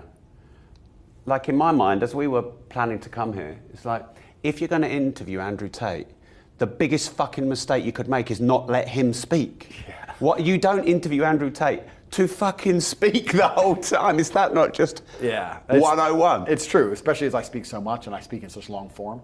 But yeah, I think he knew what he was doing, and he was trying to link me to a little girl who committed suicide, which is disgusting. Yeah. Or trying to link me to Alex Jones's point of view specifically. Like I said, and I said to him, I don't know the point of view of you, all of your points of view. I don't know all the points of view of anybody I've ever done a podcast with. What's the point you're trying to make, Piers? I said, Piers, I don't know all of your points of view. Aren't you the piece of shit who was hacking people's phones for the Daily Mail? Aren't you the piece of shit who was telling everyone on Twitter they don't better get 17 injections or they're a terrible person? Aren't you the guy who was completely wrong about the thing we just discussed, who's never apologized for it? And forcing people to take experimental drugs? You piece of shit, Piers? So I don't agree with most of the shit you say. So I don't know what kind of trap you're trying to lay here, young old man. But he got wrecked. And the social media comments ensure he got wrecked. And maybe he's an all right person off camera. Don't know. Didn't speak to him much. But me and Piers actually, I don't know if he knew this. I don't know if he recognized me. Me and him have been disagreeing on things for a very long time. We used to be arguing on Twitter way back before I got banned, like 5 years ago. So me and Piers have never really got along. I think Piers is a flip-flopper. I think he flip-flops on issues a lot. But he also did say I don't deserve to be banned on another interview separate to me, even though on my one he said I deserve to be banned. Maybe it's just his style. But, you know, he has also got a platform somehow, so he must be doing something right. I don't know. What can I say? But I certainly won by the observable metrics, and that's what matters. Is OnlyFans a good way to make a living? That's a complicated question. I can't sit here and promote women doing OnlyFans. I don't think there's anything actually intrinsically wrong with it. I think it's supply and demand. I think that if you have a product that men want, let them buy it. I think that the world is changing more digitized anyway. Everything's digital. Your friends are digital. Your business is digital, so you may as well have your girlfriend digital. That's just how life is for a lot of men. But to sit here and encourage women to do it would be semi-degenerate. But I don't think in and of itself it is bad if it's approached purely from a financial perspective with the right checks and balances in place. If you're a girl, you have a man, you're in love with that man, you're loyal to that man. There's men who buy pictures of you, who never see you, who don't know your real name, who live far away. And now you and your man get to be financially secure, build a home, have a nice family. I can't say it's a bad thing. Do you actually like property? I'm confused here because I've seen a lot of content where you talk about not owning your own home, but you talk about having property. So do you like property or not? I've also seen you talk about seizure of property rights. Yep. So do you like property or not? Well, firstly, the reason I say rent your own home is because it allows you to be flexible. I think that the most adaptable of the species survive, and rent is very flexible. It's flexible because, one, you can move easily. Maybe you get a job opportunity in Japan, you have to bounce. Or maybe your country's about to lock down because of the common cold and you don't want to be stuck in your house. Rent is flexible. Or you can move out and rent it out. Completely. Well, that's if you own it, right? We Yeah. go into that, but then you have to find a tenant. That's easy. Well, perhaps that is I've got easy. 1,250 of them. Okay, perfect. Then let me change it. Then perhaps you don't want to have anything to do with that country anymore and you have to sell it, and that's not quick, right? Another flexibility you have with rent is not paying it. I've got tenants who don't do that. You know better than me the law in the West. Well, yeah. You don't have to pay it for 6 months. Pro tenant, yeah. So you can just not pay it. Yeah. So maybe you're in a situation where... But you can also vet a tenant properly and then... Correct. Yeah. But what I'm saying is, we're talking about flexibility. Darwin said the most adaptable of the species survives. This remains true. If you own a home, you are obliged to do X things. You can't not pay the mortgage, you lose the home. If you own the home, you have to upkeep it, etc. I'm saying if you rent a house, you can move if you get a better opportunity. You can move if the government becomes tyrannical, or if crime gets out of control, or something happens in your area which you're never going to know. And thirdly, a serious option is not paying it. And I don't want people to misunderstand me here. I'm not saying don't pay your rent. I'm saying if you have some information, let's say, the bull run that just happened, all that crap's over. But people were making money from thin air for crypto. Let's say you had some reliable information from people you trusted. Let's say those people have been right 100% of the time, and they said if you bought a particular coin, it was going to 1,000x. You could have missed rent for a month. You could have paid it later. That's flexibility, right? So flexibility is also super important. So I always say the average person should rent where they live. I know that's strange because not everyone can rent. Someone has to own it. The people who own houses need to own them the way you own. If you own 1,250, you're doing very well.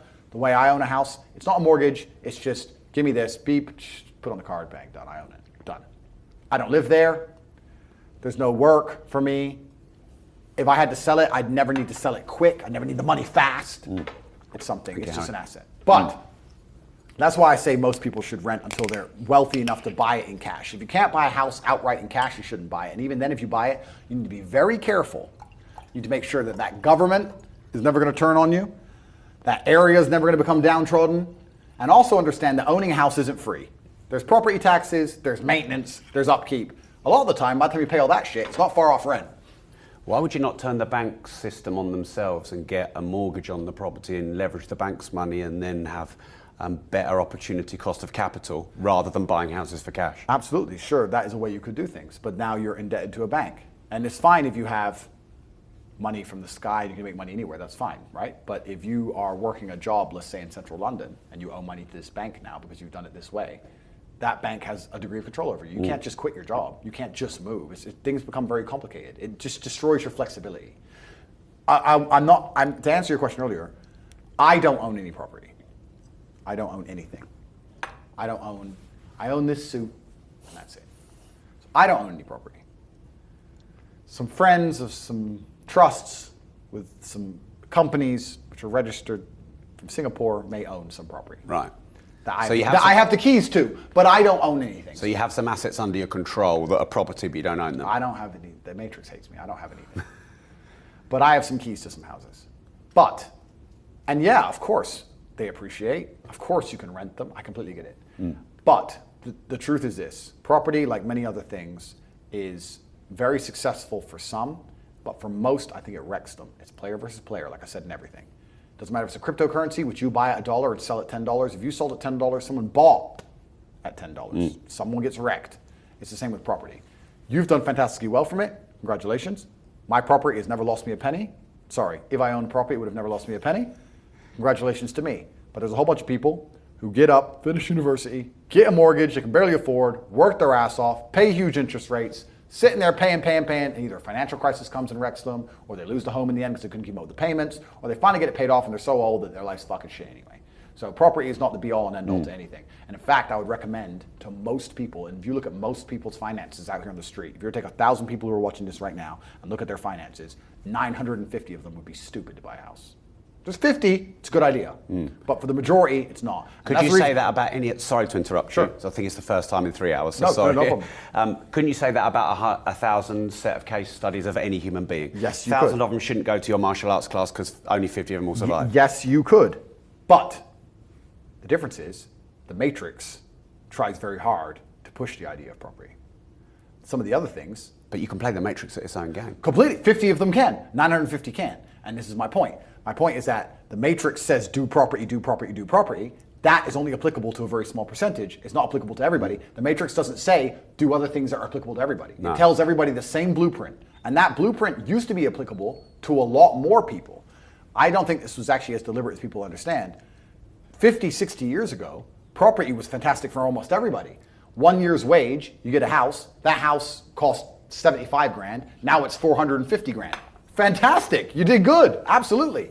It's different now that the house is 450 grand, you're earning 40 grand a year. Now it's a very different scenario. So when your parents or older people say, yeah, do property, it was great back then. Now I don't think it's nearly as competitive as it was. I think that the rich are getting richer and the poor are getting poorer. I think the poor are getting outpriced of most assets. I think that some of the biggest mistakes poor people can make or middle income people can make is chase assets they can't simply can't fucking afford. And the only way they can do it is to indebt themselves to a bank with interest and enslave themselves for X amount of years, destroy their flexibility to try and pull off owning one property, and owning one ain't gonna make you rich anyway. You gotta own as many as you do. And what I'm saying is, there's a small percentage of people who benefit from property, just like there's a small percentage of people who benefit from crypto or stocks. How many people lose in the stock market? Most. Exactly. How many people lose in Forex? Nearly all. All, correct. Yeah. So this is the same with every investment. But the reason I'm only attacking property is because property is the one everyone says is safe as houses, good for everybody. No, it is not. It depends on your circumstance. That's my problem with property. In my scenario, or your scenario, how can we lose? If I buy a house for $5 million and I'm never, ever, ever going to need that money, I can wait until the day I die to sell it. Then I'm always going to make money. I go, oh, the property prices have crashed to $3 million. Then I don't sell it. Yeah. Who cares? It doesn't matter to me. If I had a mortgage on it, it'd matter. If it was my only property, it'd matter. If inflation is 20%, my wages are going up 1% a year, all this shit matters. But not to me, not to you. We're the 50. But 950 people here need to join the real world and learn how to make money a different way. Because we teach you how to make money with nothing. If you make money with nothing, you can't lose. That's the beauty of it. You can lose if you invest in a house. You can't lose if you don't spend any money. But if you raise money from other people, because money is infinite and everywhere, and partner up with someone and put that into property, that's money out of thin air. And then you buy, hold, die, you can't lose. To a degree. And inflation. One thing we haven't talked about yet. You have good debt mortgages. Inflation's paying 20% that down a year for you. Absolutely. Absolutely not true. And I'm not going to sit here and say that everybody who's ever bought a house is lost. I only talk about this because the majority of my audience are 18 to 25, 26. They're being told by people much older than them that they buy a house, they'll be financially secure, and I'm telling them that that is simply not the case. And also, there's a bunch of intangible disadvantages, like the absolute inflexibility of the house. I don't know in your experiences, but people I know have spent 2-3 years trying to sell a house. 2 years is eternity. Eternity. 2 years ago, we were locked in our houses. 2 years ago is forever. So if you're going to accept that degree of inflexibility, if you're going to accept that degree of obligation, I think for many people that is a mistake. I think there's better ways to make money, and I think that renting is a lot safer for people.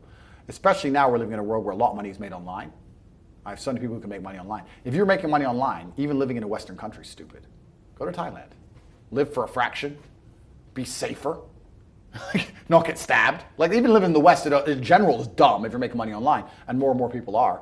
So my point is nuanced. There's absolutely exceptions to the rule. There's absolutely scenarios in which I'm totally wrong. It's a nuanced point I'm trying to condense, and I'm saying that property used to be the cure-all for everybody. Get a normal job, work in a factory, pay off your house, be good. It's not like that anymore. No, pension money is not going to be yours, is it? Yeah, exactly. It's not like that anymore. And also, what did we say earlier about competitiveness? We said that there are people out there in the world competing with me, and there's people out there in the world competing with you. You're a property shark.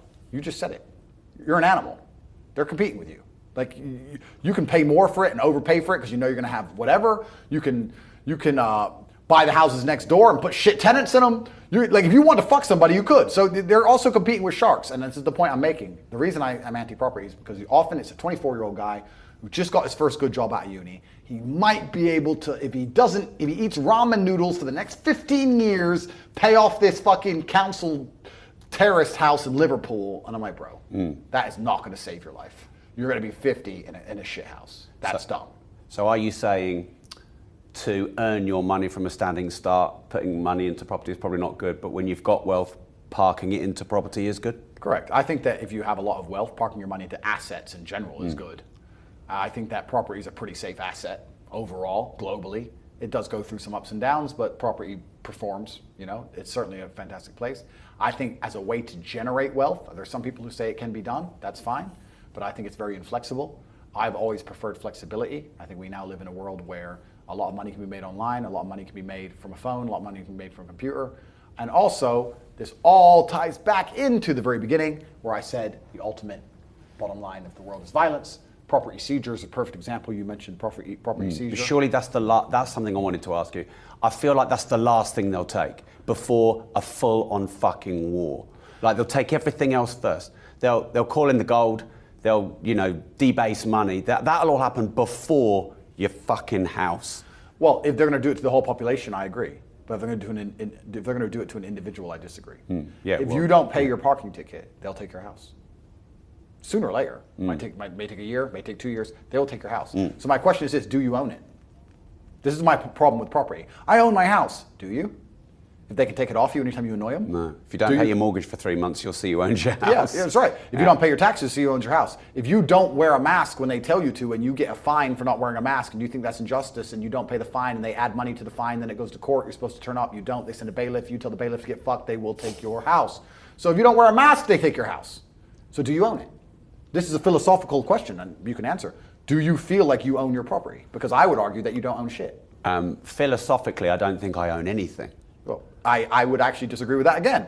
I think that there are things you can own in this world. Well, philosophically though, you said philosophically. Okay, well, like when I'm dead, I'll own nothing. Well, that's true. Okay, then it was a hypothetical argument. It's a hypothetical point I'm making. When people say I own property. No, I agree with you because I answered your question philosophically. Yeah. Don't think I own anything. You don't own your own property either as a structure. That's all we'll say. No, I don't think I own my property. I think I own the income it creates. Correct. And the capital appreciation I get. I would say you own the income it creates when it's not in a bank, when it's in your hand for a while. You own it. Yeah. But yeah, well, I always take the income. You know, the income comes to me. Now, obviously, if what happened to you happened to me, then you wouldn't own it. Then I could be fucked. Yeah, you wouldn't own the property. If you got canceled to the level I got canceled, you would own none of that property and you would not own the income either because your bank would be frozen. You would own none of it. What if the assets weren't in my name? Well, then you might be okay. But this is my point. My point is but you're a shark who can afford complicated legal structures. Joe Schmo is getting a mortgage in his name. But you teach Joe Schmoes to become sharks, don't you? That's what you do. That's the goal, yeah. But this is when I say I'm anti-property, it's because of the exact scenario I described earlier. 24-year-old buying a house, get a mortgage in his name, he owns it, and I say, listen, my friend, one, that's not gonna make you rich. Two, you don't even own it. But I mean, owning it though, like what's that all about? Why does it matter if you own it? I like you have a lot of cars. I don't have 30, but I think I have 6 or 7. I don't own a lot of them. I don't own my Aventador. Yeah. I don't own it. I don't want to own it. Completely. I understand and that there's a financial benefit to doing that. I get it. But property is something different because your cars are a toy and property is supposed to be an investment. And the point is that the whole idea of home ownership is a false paradigm. They're purporting. I think we're now moving towards saying the same thing because I agree. I think selling you of getting into debt. The average American pays £600,000 in their lifetime in interest. The house that they've got you in debt in is a trap, and then you pay half of your money in tax, and then you pay £600,000 in your life in interest. Yeah. I think liberation is when you turn property into an investment. I agree with you. And for me, it's just a philosophical thing where I think that anything that can be taken off of you, you don't own. So for me, once again, you're in a unique scenario, as am I. But if you're Joe Schmo, owning it is never going to make you rich in any considerable, serious amount of time. 20 years from now, you might get hit by a bus. That's forever. I don't think that long term. All of my plans are 3 to 4 months maximum. And the benefit of renting it versus ownership, well, you can get kicked out either way, and you lose all your flexibility. What's the point? Now, once you're sitting there going, I have $7 million in the bank, I don't know what to do with it. Sure, buy some property. Of course, put together a complicated legal structure and own some property. Absolutely. But I don't think that applies to most people who come to me and say, my mom said I should buy a house. Well, you're a dummy. Your mom did something that doesn't work anymore, and you're still a dummy. thing is, sometimes your parents love you so much they give you bad advice. Well, they give you the advice that worked for them. Yeah. Like, and I don't blame them. It's worked for them. So absolutely, why would they believe it doesn't work anymore? They were putting money in a savings account and getting interest on the money, like 4 or 5% interest on the money, and then buying a house for 1 year's salary that went up 10x. I'm sure it sounds like a great idea. Imagine if it was still that way right now, I'd tell everyone to buy a fucking house. But it isn't. And then you add into the fact that the government is getting more and more tyrannical. You add into the fact that violence is the bottom line. You add into the fact they will take your fucking house off you. What did they do in Canada to the truckers? When the Canadian truckers got tired of COVID, they went and they protested, and they lost their houses and lost their cars and lost their fucking pets. They euthanized their dogs. You know that? I didn't know that. They euthanized their dogs. I knew that they clawed money out of bank accounts. They euthanized their dogs and stole their money from their bank accounts. So a man who worked his entire life driving across Canada in a truck, who was a proud home owner, found out very fucking quickly that you don't own anything. It's a scam. So for me, especially as somebody in my situation, my precarious situation, which we've described at length, somebody who is an enemy of the matrix, considering that property is the most controlled matrix asset that exists, considering that if they could take it off me, they fucking would, I need to find assets which are very, very difficult to seize. Decentralized hard assets, you mean? Just, there are a whole bunch of things in the world which are actually very difficult to take. Like? And property is not one of them. Yeah. There's other things. Like? One is people not knowing you own things. Yeah. Protecting the fact that you even own it. Which is Shut people like me up asking about it on podcasts. Well, exactly. That's the first. That's the answer, right? One is protecting the fact that you own it. I mean, I don't know about your particular scenario, but in Florida, in America in California and in Canada, they were piercing LLCs. They're piercing LLCs to see who owns the LLC to seize the property. So once again, the law says if it's owned by a company that they can't take it or they can't see who owns the property in the company. Yes, they fucking can. Piss them off. Yeah. If you piss them off, they'll throw all the rules out the window. The same reason they're going to kill me. Murder's bad, but they throw the rules out the window when you annoy them. So this is my exact point. So I just personally could never sleep at night knowing, I got 100 million in property. I'm good. Because I'd be like, I don't have anything. I have to be quiet and I have to be careful. And if they don't like me, they'll get me. That to me doesn't feel like ownership. Ownership is they can't take that off of me. That's true ownership. So you don't own property. It's a scam. It's a lie. I enjoyed that discussion. And I'm not saying you can't make a bunch of money from it. I'm not even saying that. I'm just, You're it's more philosophical. talking about people who don't have a lot of disposable, tying a noose around their head of owning their own home. Correct. And then being in a position where they might lose it anyway if they don't completely live their life as a slave and pay every fucking parking ticket. Yeah. It's ridiculous.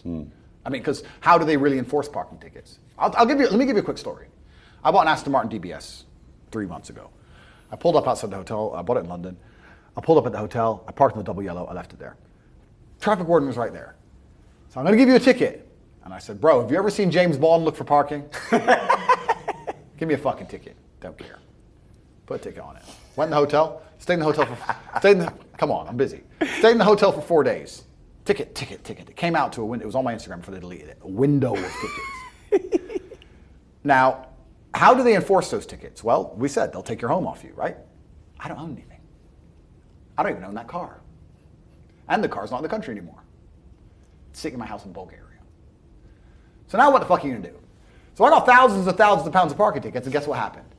Nothing. Zero. Because I don't play by the stupid rules the Matrix tells me to play by. If I was Joe Schmo and I ignored them, I would lose my home. But me, I could turn up, tell them to get fucked, and do whatever I want. And what you'll actually learn is that much like parking tickets, pretty much all laws on Earth and all rules on Earth have there's an economic level to which you must adhere, and there's an economic level to which you don't have to adhere. Anything that's financial in and of itself is basically saying it's okay for rich people to do anyway. Let's say I agreed to pay the fine. Cool. I didn't have to look for parking. I paid $3,000. That's worth 5 minutes of my time. So it's basically saying it's okay for a price. So it's okay for rich people. It's not okay for poor people. Whenever there's a fine as a punishment, they're basically saying no poors, no brokies, or rich people can do it. Look at banks. They make billions of dollars breaking the rules and pay $1 million fine. It's okay for the rich. Not allowed to do it with the poor. If you do that, if you pull off some fraud as a brokey, guess what happens? Jail time. Do the bankers go to jail? Fucking never. This is the whole way the whole entire world works. So extrapolating that out, yes, at a certain economic level, there are things you can do and Aikido you can pull that make property fantastic. But as a brokey, it's bullshit. That's the point I'm making. Is the gender pay gap real? No. Why not?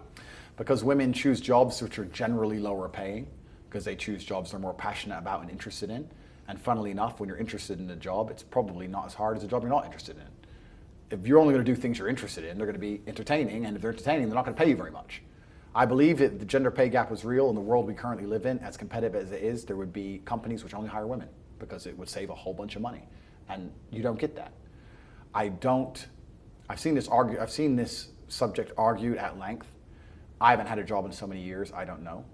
I know that if you ask the average woman, they certainly do believe in the gender pay gap, but my views are that one, women choose jobs they're more passionate about, which tend to be lower paying, because you only pay somebody a bunch of money because they're doing something they basically don't want to do. That's the first thing. I believe that, like I said, if a company wanted to be competitive, it would only hire women. And I also believe that there's a lot of legislation that protects and makes sure that people are treated pretty fairly. And I don't think that women give up their whole lives for a job like a lot of men do. I think the reason a lot of men are CEOs is, one, because yes, there's an argument that men have an evolutionary instinct to lead and perhaps are better predispositioned to lead because we're more emotionally stable.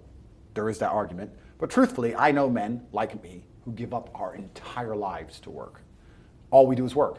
If we're awake, we work. That's all we do. I don't know a single woman like that. She sees the kids, she sees her friends. They're more emotionally rounded than us. They're more stable than us. They're probably a lot fucking happier. And they don't want to give up their entire existence to work. Why should they? I don't blame them, but that means they're not competitive. So if you're a company and you're trying to choose the best possible worker, and you have a man who gives up his entire life to work, and you have a woman who's had a few kids, wants to see her kids, do the school run, bake cakes, then she can't compete. So I don't think it's about gender. I think it's just about the amount of time invested in doing the actual job. Mm. Could you argue, for example, professional football, like women and men, they might put similar time in? Why is there such a disparity there with what they earn? I can absolutely argue that. Yeah. Do you know why women footballers get paid so little? No. I'll tell you why. Well, I'm asking you. I'm not being interviewed. I'll tell you why. Because women don't fucking support them. Male footballers get paid so much because men go and watch the male football. Women footballers get paid so little because women don't go and watch it. So blame the other chicks. That is a female problem. It's nothing to do with us. The reason that female footballers or female sports stars get paid less than male sports stars is because nobody wants to fucking watch. Because nobody cares. Now, it's not women who are supporting the male sports stars, it's men. So if your own gender has betrayed you, don't turn at us and say we were the problem. Don't turn to the patriarchy. No, it's not the patriarchy. It's your fellow females who have zero interest in watching you run around and kick a ball in the net. That's why nobody pays you anything, because nobody wants to fucking see it. Call it supply and demand. If nobody wants to watch it, nobody's going to fucking pay for it. So my argument there is very, very simple. No, the gender pay gap cannot be applied to sports because females have betrayed their own gender absolutely.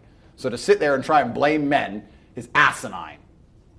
So are you saying if there was equal support, there'd be equal demand, and as there would be equal demand, there would be equal pay? There'd be equal TV rights, there'd be equal gate sales, equal sponsorships, equal ticket sales, equal merchandise, equal everything. How can it be equal when nobody buys shit related?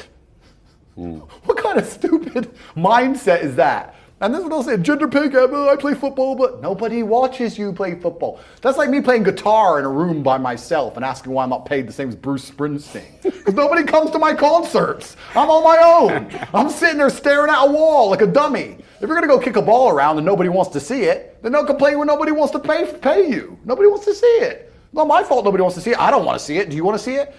Tell the truth. How many female football games have you watched in the last 6 months? Tell the truth. The Euro Cup final, that's it. Okay. Well, and England won that, so one. Okay, one. Not bad. But yeah. Well, me, it's a firm fucking zero. And for most, it's a firm zero.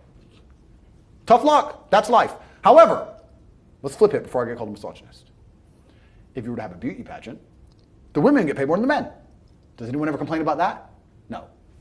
But more men. Top 10 OnlyFans earners are all women. All women. So there's a whole bunch of industries where women can dominate. And there's a huge gender pay gap. Nobody complains about that. They only complain when it's the other way around. So they ignore half the argument, create a false paradigm, live inside the matrix, slave mind, ignore the truth. But the truth is there's places where women get paid so much more than men. And we don't complain about it because people want to see the women. But if people want to see the men, that's basic economics. Anybody who cannot possibly understand that is a lost soul. Have you ever taken steroids? Good question. And I want to say this on camera adamantly. And I want to say this straight to camera because if anyone ever finds out I'm lying, they'll crucify me. So this is why I'm going to say it this way. I swear on the memory of my father, I have never once in my life ever taken a steroid, ever. Not now, not ever. I'm not on TRT, I'm not on any kind of pills, I do not take creatine, I do not even drink protein shakes. I'm on 0 steroids. Perhaps I'm genetically gifted, perhaps I'm God's favorite, but I'm in fantastic shape. I smoke cigars, I eat meat, I drink a lot of coffee. And I do train every day, of course, as long as I'm supposed to, but I have never taken steroids, ever, ever. And even when they were talking about me fighting Logan Paul, he's a massive steroid head. I have that from inside information. People close to him have told me he's on lots of steroids. He'd have to piss in a cup before I consider destroying him because he takes loads of steroids. If I took steroids, I'd be an animal. I'd be huge. But I do not take steroids because I don't need them. So no, the answer is absolutely no. However, True Geordie can keep taking his steroids. I'll still beat the fuck out of him. I'm not going to give him an excuse. You don't have to piss in a cup, my friend. You just have to turn up. Fuck him. The time will come. God's retribution is swift and surprising. The time will come where he pays the price. So, I understand you say that, or have said, that depression isn't real. Why are there then over 700,000 suicides a year? Because they believe in depression. I think that when you believe in things, you give them power. It's amazing how you can self-hypnotize. I'm not saying feeling depressed is not real. Everyone feels depressed. I'm saying the idea of depression as something you cannot control is a dangerous idea and paradigm. The reason so many people are committing suicide is because the Matrix is telling you that if you feel depressed, you cannot fix it. They tell you that depression is a disease that you can catch from the sky no matter how fantastic your life is, and you have no control over it. And I argue that absolutely. The reason the Matrix wants you depressed and sad is because when that happens, you are selfish. If you're depressed and sad, you only care about yourself. You don't care about your community or your family. You don't care about the world. You do not stand up for anything. You will accept being fucked in the ass like True Geordie. You'll accept any amount of garbage that they want to give you, any Matrix slave mind programming because you're too busy being sad to resist. This is why they tell you that when you are depressed, it is a disease. It is not a disease. You're depressed because your reality is depressing. The truth is, if I lived the reality that most of these depressed people live, I'd be depressed. Your reality is depressing. You wake up, your wife doesn't love you, your kids don't respect you, there's no milk in the fridge, and you're almost dead. Of course you're depressed. You're running out of time. You never had any fun or adventure. Andrew Tate's out here with all his supercars, living the life. We're here in Dubai doing a podcast. You're a brokey. Of course you're depressed. That's because your reality is depressing you. The depression is something deep in your heart and soul telling you that you need to change things. That is the unlimited trauma, the power I was talking about earlier that you can take. Take all of that depression and convert it into unlimited energy to fix your life. Energy cannot be destroyed, it can only be converted. Take the depression and turn it into motivation. And all of a sudden, you'll see how fantastic your life is. A guy emailed me saying he was depressed, he was going to kill himself. And I said, listen, before you do that, get a six-pack. He said, what are you talking about? You're fat, get a six-pack. If you still feel like killing yourself, good luck. By the time he sent me pictures of a six-pack, it was long emails thanking me how I saved his life. His reality was depressing. Of course you feel depressed if your reality is depressing. If your reality is fantastic, you won't feel depressed. I guarantee there's a whole bunch of people you can give $1 million to and the depression will disappear. The argument against that is why do famous people kill themselves, which I'm about to answer in a second. And the answer to that is actually going into the broader point, that the way the Matrix teaches about depression, they're trying to teach you to be helpless. They're teaching you that you cannot fight against it unless you take pharmaceutical drugs. And I say that it is not real in that paradigm, and that believing that is the case is going to destroy you. Having no hope will prevent you from fighting back. They're telling you it's hopeless, and it is not. If you do not believe in depression, like I do not believe in depression, no matter what bad things happen to me and how bad and depressed I feel, I know I can fix it. That will make me fight harder than if I believe I cannot fix it. The reason that rich people kill themselves is because they buy into this paradigm completely. They go to a therapist, and the therapist says, you have depression. It's not your fault. It's a disease that nobody can fix, and I can't help, and nobody can help. Then they give them a bunch of mind-altering drugs. Then they sit them there in therapy to talk about all the bad thing that's ever happened to them. Let me tell you something. If someone told me that I felt shit and I couldn't help it no matter what I did about my life, gave me a bunch of mind-altering drugs, and then sat me down to repeat all the bad shit that ever happened to me for hours and hours a day, I'd kill myself. There gets to a point where it just ain't fucking worth breathing anymore if you're gonna believe in that bollocks. But if you wake up and go, you know what? They're saying this is a disease, but I don't accept that paradigm. I don't believe in it. I believe that I can fix this myself. I believe if I change my reality and create an experience of life that I am absolutely not utterly satisfied by, I will no longer feel depressed. You will cure most of your own problems. Take two men. Put them in two individual haunted houses. Haunted houses. One believes in ghosts, one doesn't. There's a loud noise in the night. The one who believes in ghosts wakes up and is paranoid, is afraid, can't sleep, is sitting in the corner of the room shaking. The one who doesn't believe in ghosts goes back to sleep. It is the belief in the ghost which punishes him, not the ghost itself. If you do not believe in depression, you can never be depressed. That's why I don't believe in it. And to go into a broader point about all of that, I don't even give a shit if I'm wrong. Because I've adopted a mental model that makes me ultimately and utterly competitive in all realms of human endeavor. And if by me not believing in depression, I am better at fighting the idea of being depressed, if I am better at making myself feel happier, if I am better at regulating my emotions by not believing in an idea, then I'll continue to stay wrong. I do not believe in things that take power away from me. I believe in things that make me more powerful. I will not sit here and start believing in ideas that are going to reduce my competence. Absolutely or utterly not. So I don't give a shit what scientist, doctor, I don't give a fuck who you put in front of me and try to convince me I am wrong. I don't believe in it because I am more competitive in this realm. And for the people who believe, if you and I go through the same terrible experiences, the same level of heartbreak and trauma, I guarantee your belief will destroy you when mine won't. And why would you believe in an idea that is against you? Why would you let your own mind become your enemy? Don't people understand that the entire world, the entire matrix is against you? If you can't control your own mind, what chance do you have? Every single ounce of my body is on my side. My mind is my ally, all the way down to my feet, my fingers. Every single part of me is absolutely and utterly on the same team.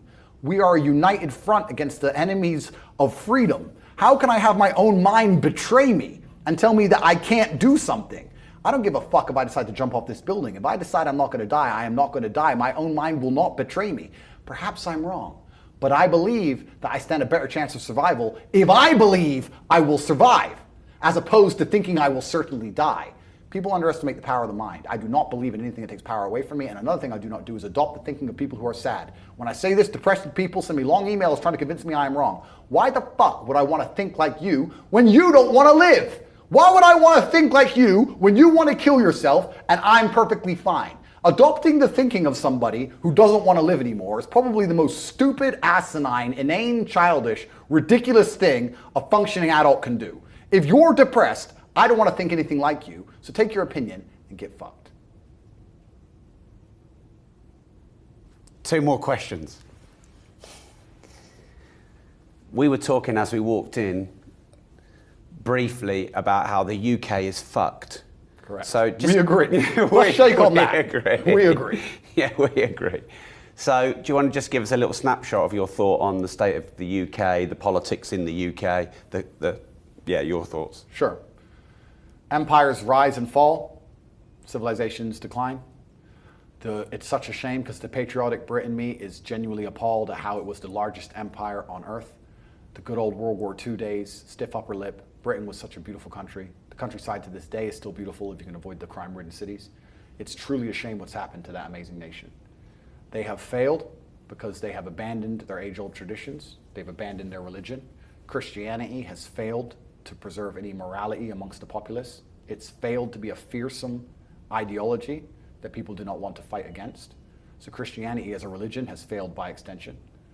And the UK is now attempting to use civility and legality to fight against absolute savagery, which is an extremely inefficient way to fight. Efficiency wins, and they will always lose. If you have people who can get whatever they want with 3 inches of sharpened metal, and your enemy against this is 2-year court cases, human rights objections, a lawyer, a legal team, tag, home leave, cultural differences, how could you possibly win? They can go to Wilkinson's and spend £2.50 and get whatever they want. You spend millions and millions and millions, and you can't even beat the guy. It is an inefficient system, and they are going to lose. The general populace are afraid to speak. They're afraid to stand up and talk about the true issues. There are people who are exploiting the UK because of its softness, because it is a soft target. Hard times, we know this one and how that all ends. And the UK is at the decline of its empire, and there is nowhere for it to go but down. There is no way they can possibly fix it because the populace itself are not acknowledging the problem to its true extent because they're matrix-minded and the news says it's not that bad. and they're also not hard-hearted enough to fix it.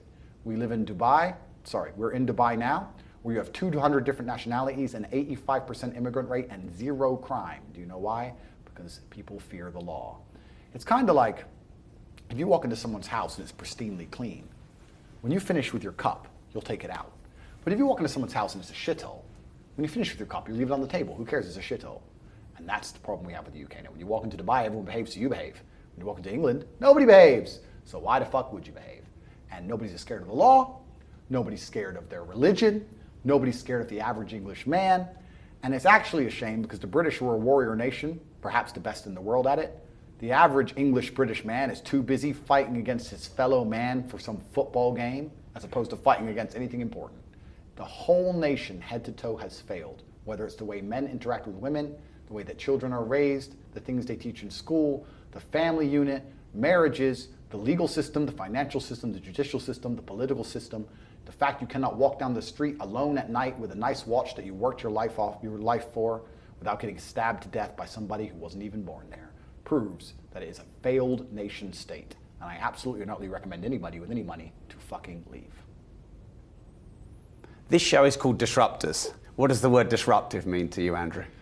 I like the idea that disruptive makes people think, right? Everyone's on this train track and it's leading everywhere it's supposed to lead, down the matrix pre-agreed schedule, and all of a sudden there's a tree trunk and it has to stop and you have to think.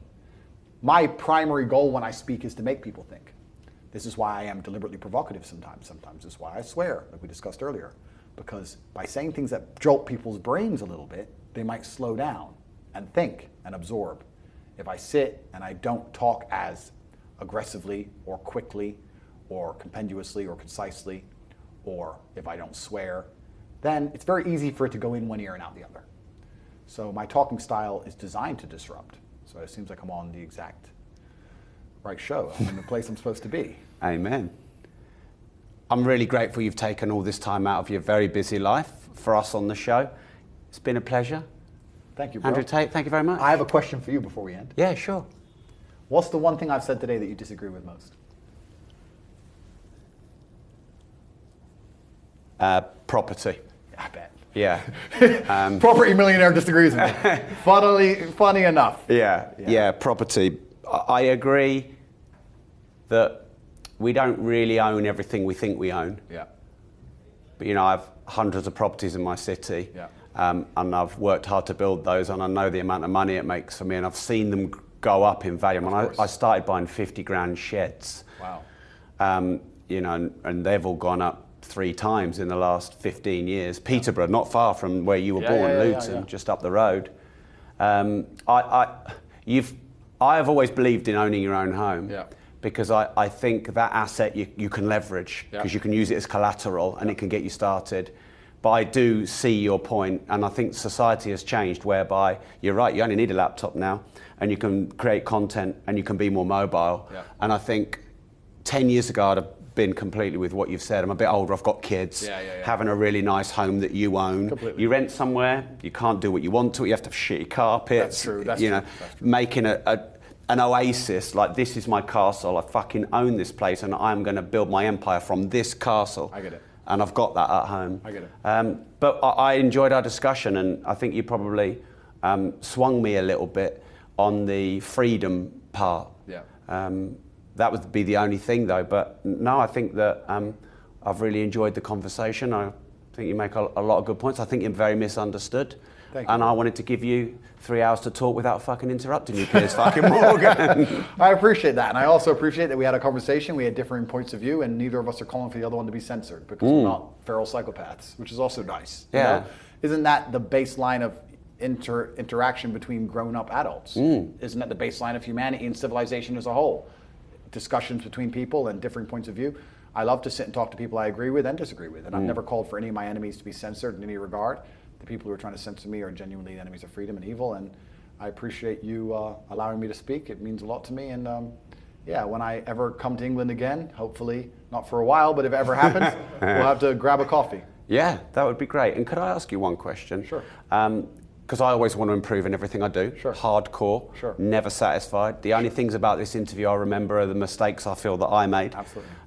So how do you think I was as an interviewer, and what could I do to improve? I think you did really, really well. I guess for the viewer at home, you could maybe ask things, you could try and disagree a little bit more. I don't think that would make it a better interview. I just think the way the algorithms work now, that if you have disagreeable clips or short clips where we're hard disagreeing, it's good for the algo. That's the only answer I'll give. As an interviewer, nothing. But for the video as a whole, if you say some things which are semi-controversial, you can clip it up, put it on TikTok, push more traffic, and that works. That's the only advice, that's the only thing I can say. But all in all, I was very pleasantly surprised, to be honest, actually. It was good. You let me give my whole 7-minute answers. It was fantastic. So, because I think that way, so it's very hard for me to make them short. Thank you. I suppose I could have challenged a bit more. The one reason I didn't is flown all this fucking way, don't want you to stand up and walk out. Like, fuck me. Next time. Yeah. Next time. Yeah, actually, that would probably be a good clip. Yeah. Yeah, we've not got there yet. We've done, what, 1,200 episodes? We've not got there yet where someone's walked out. And part of me wants it to happen, but I didn't want it to be this one. Yeah, they have, digitally. Digitally, yeah. So, yes, thanks for letting me speak. Anyone who agrees with my ideas, there's 3 layers to stay in touch with me because, of course, I'm deleted from all mainstream social media. Firstly, you can find me on rumble.com/TateSpeech, which is a YouTube alternative. I share all my ideas there completely for free. And Getter @CobraTate, which is a Twitter alternative. My ideas are there for free. I also have free advice and free ideas at CobraDate.com on my newsletter. You can go to the website and sign up completely for free.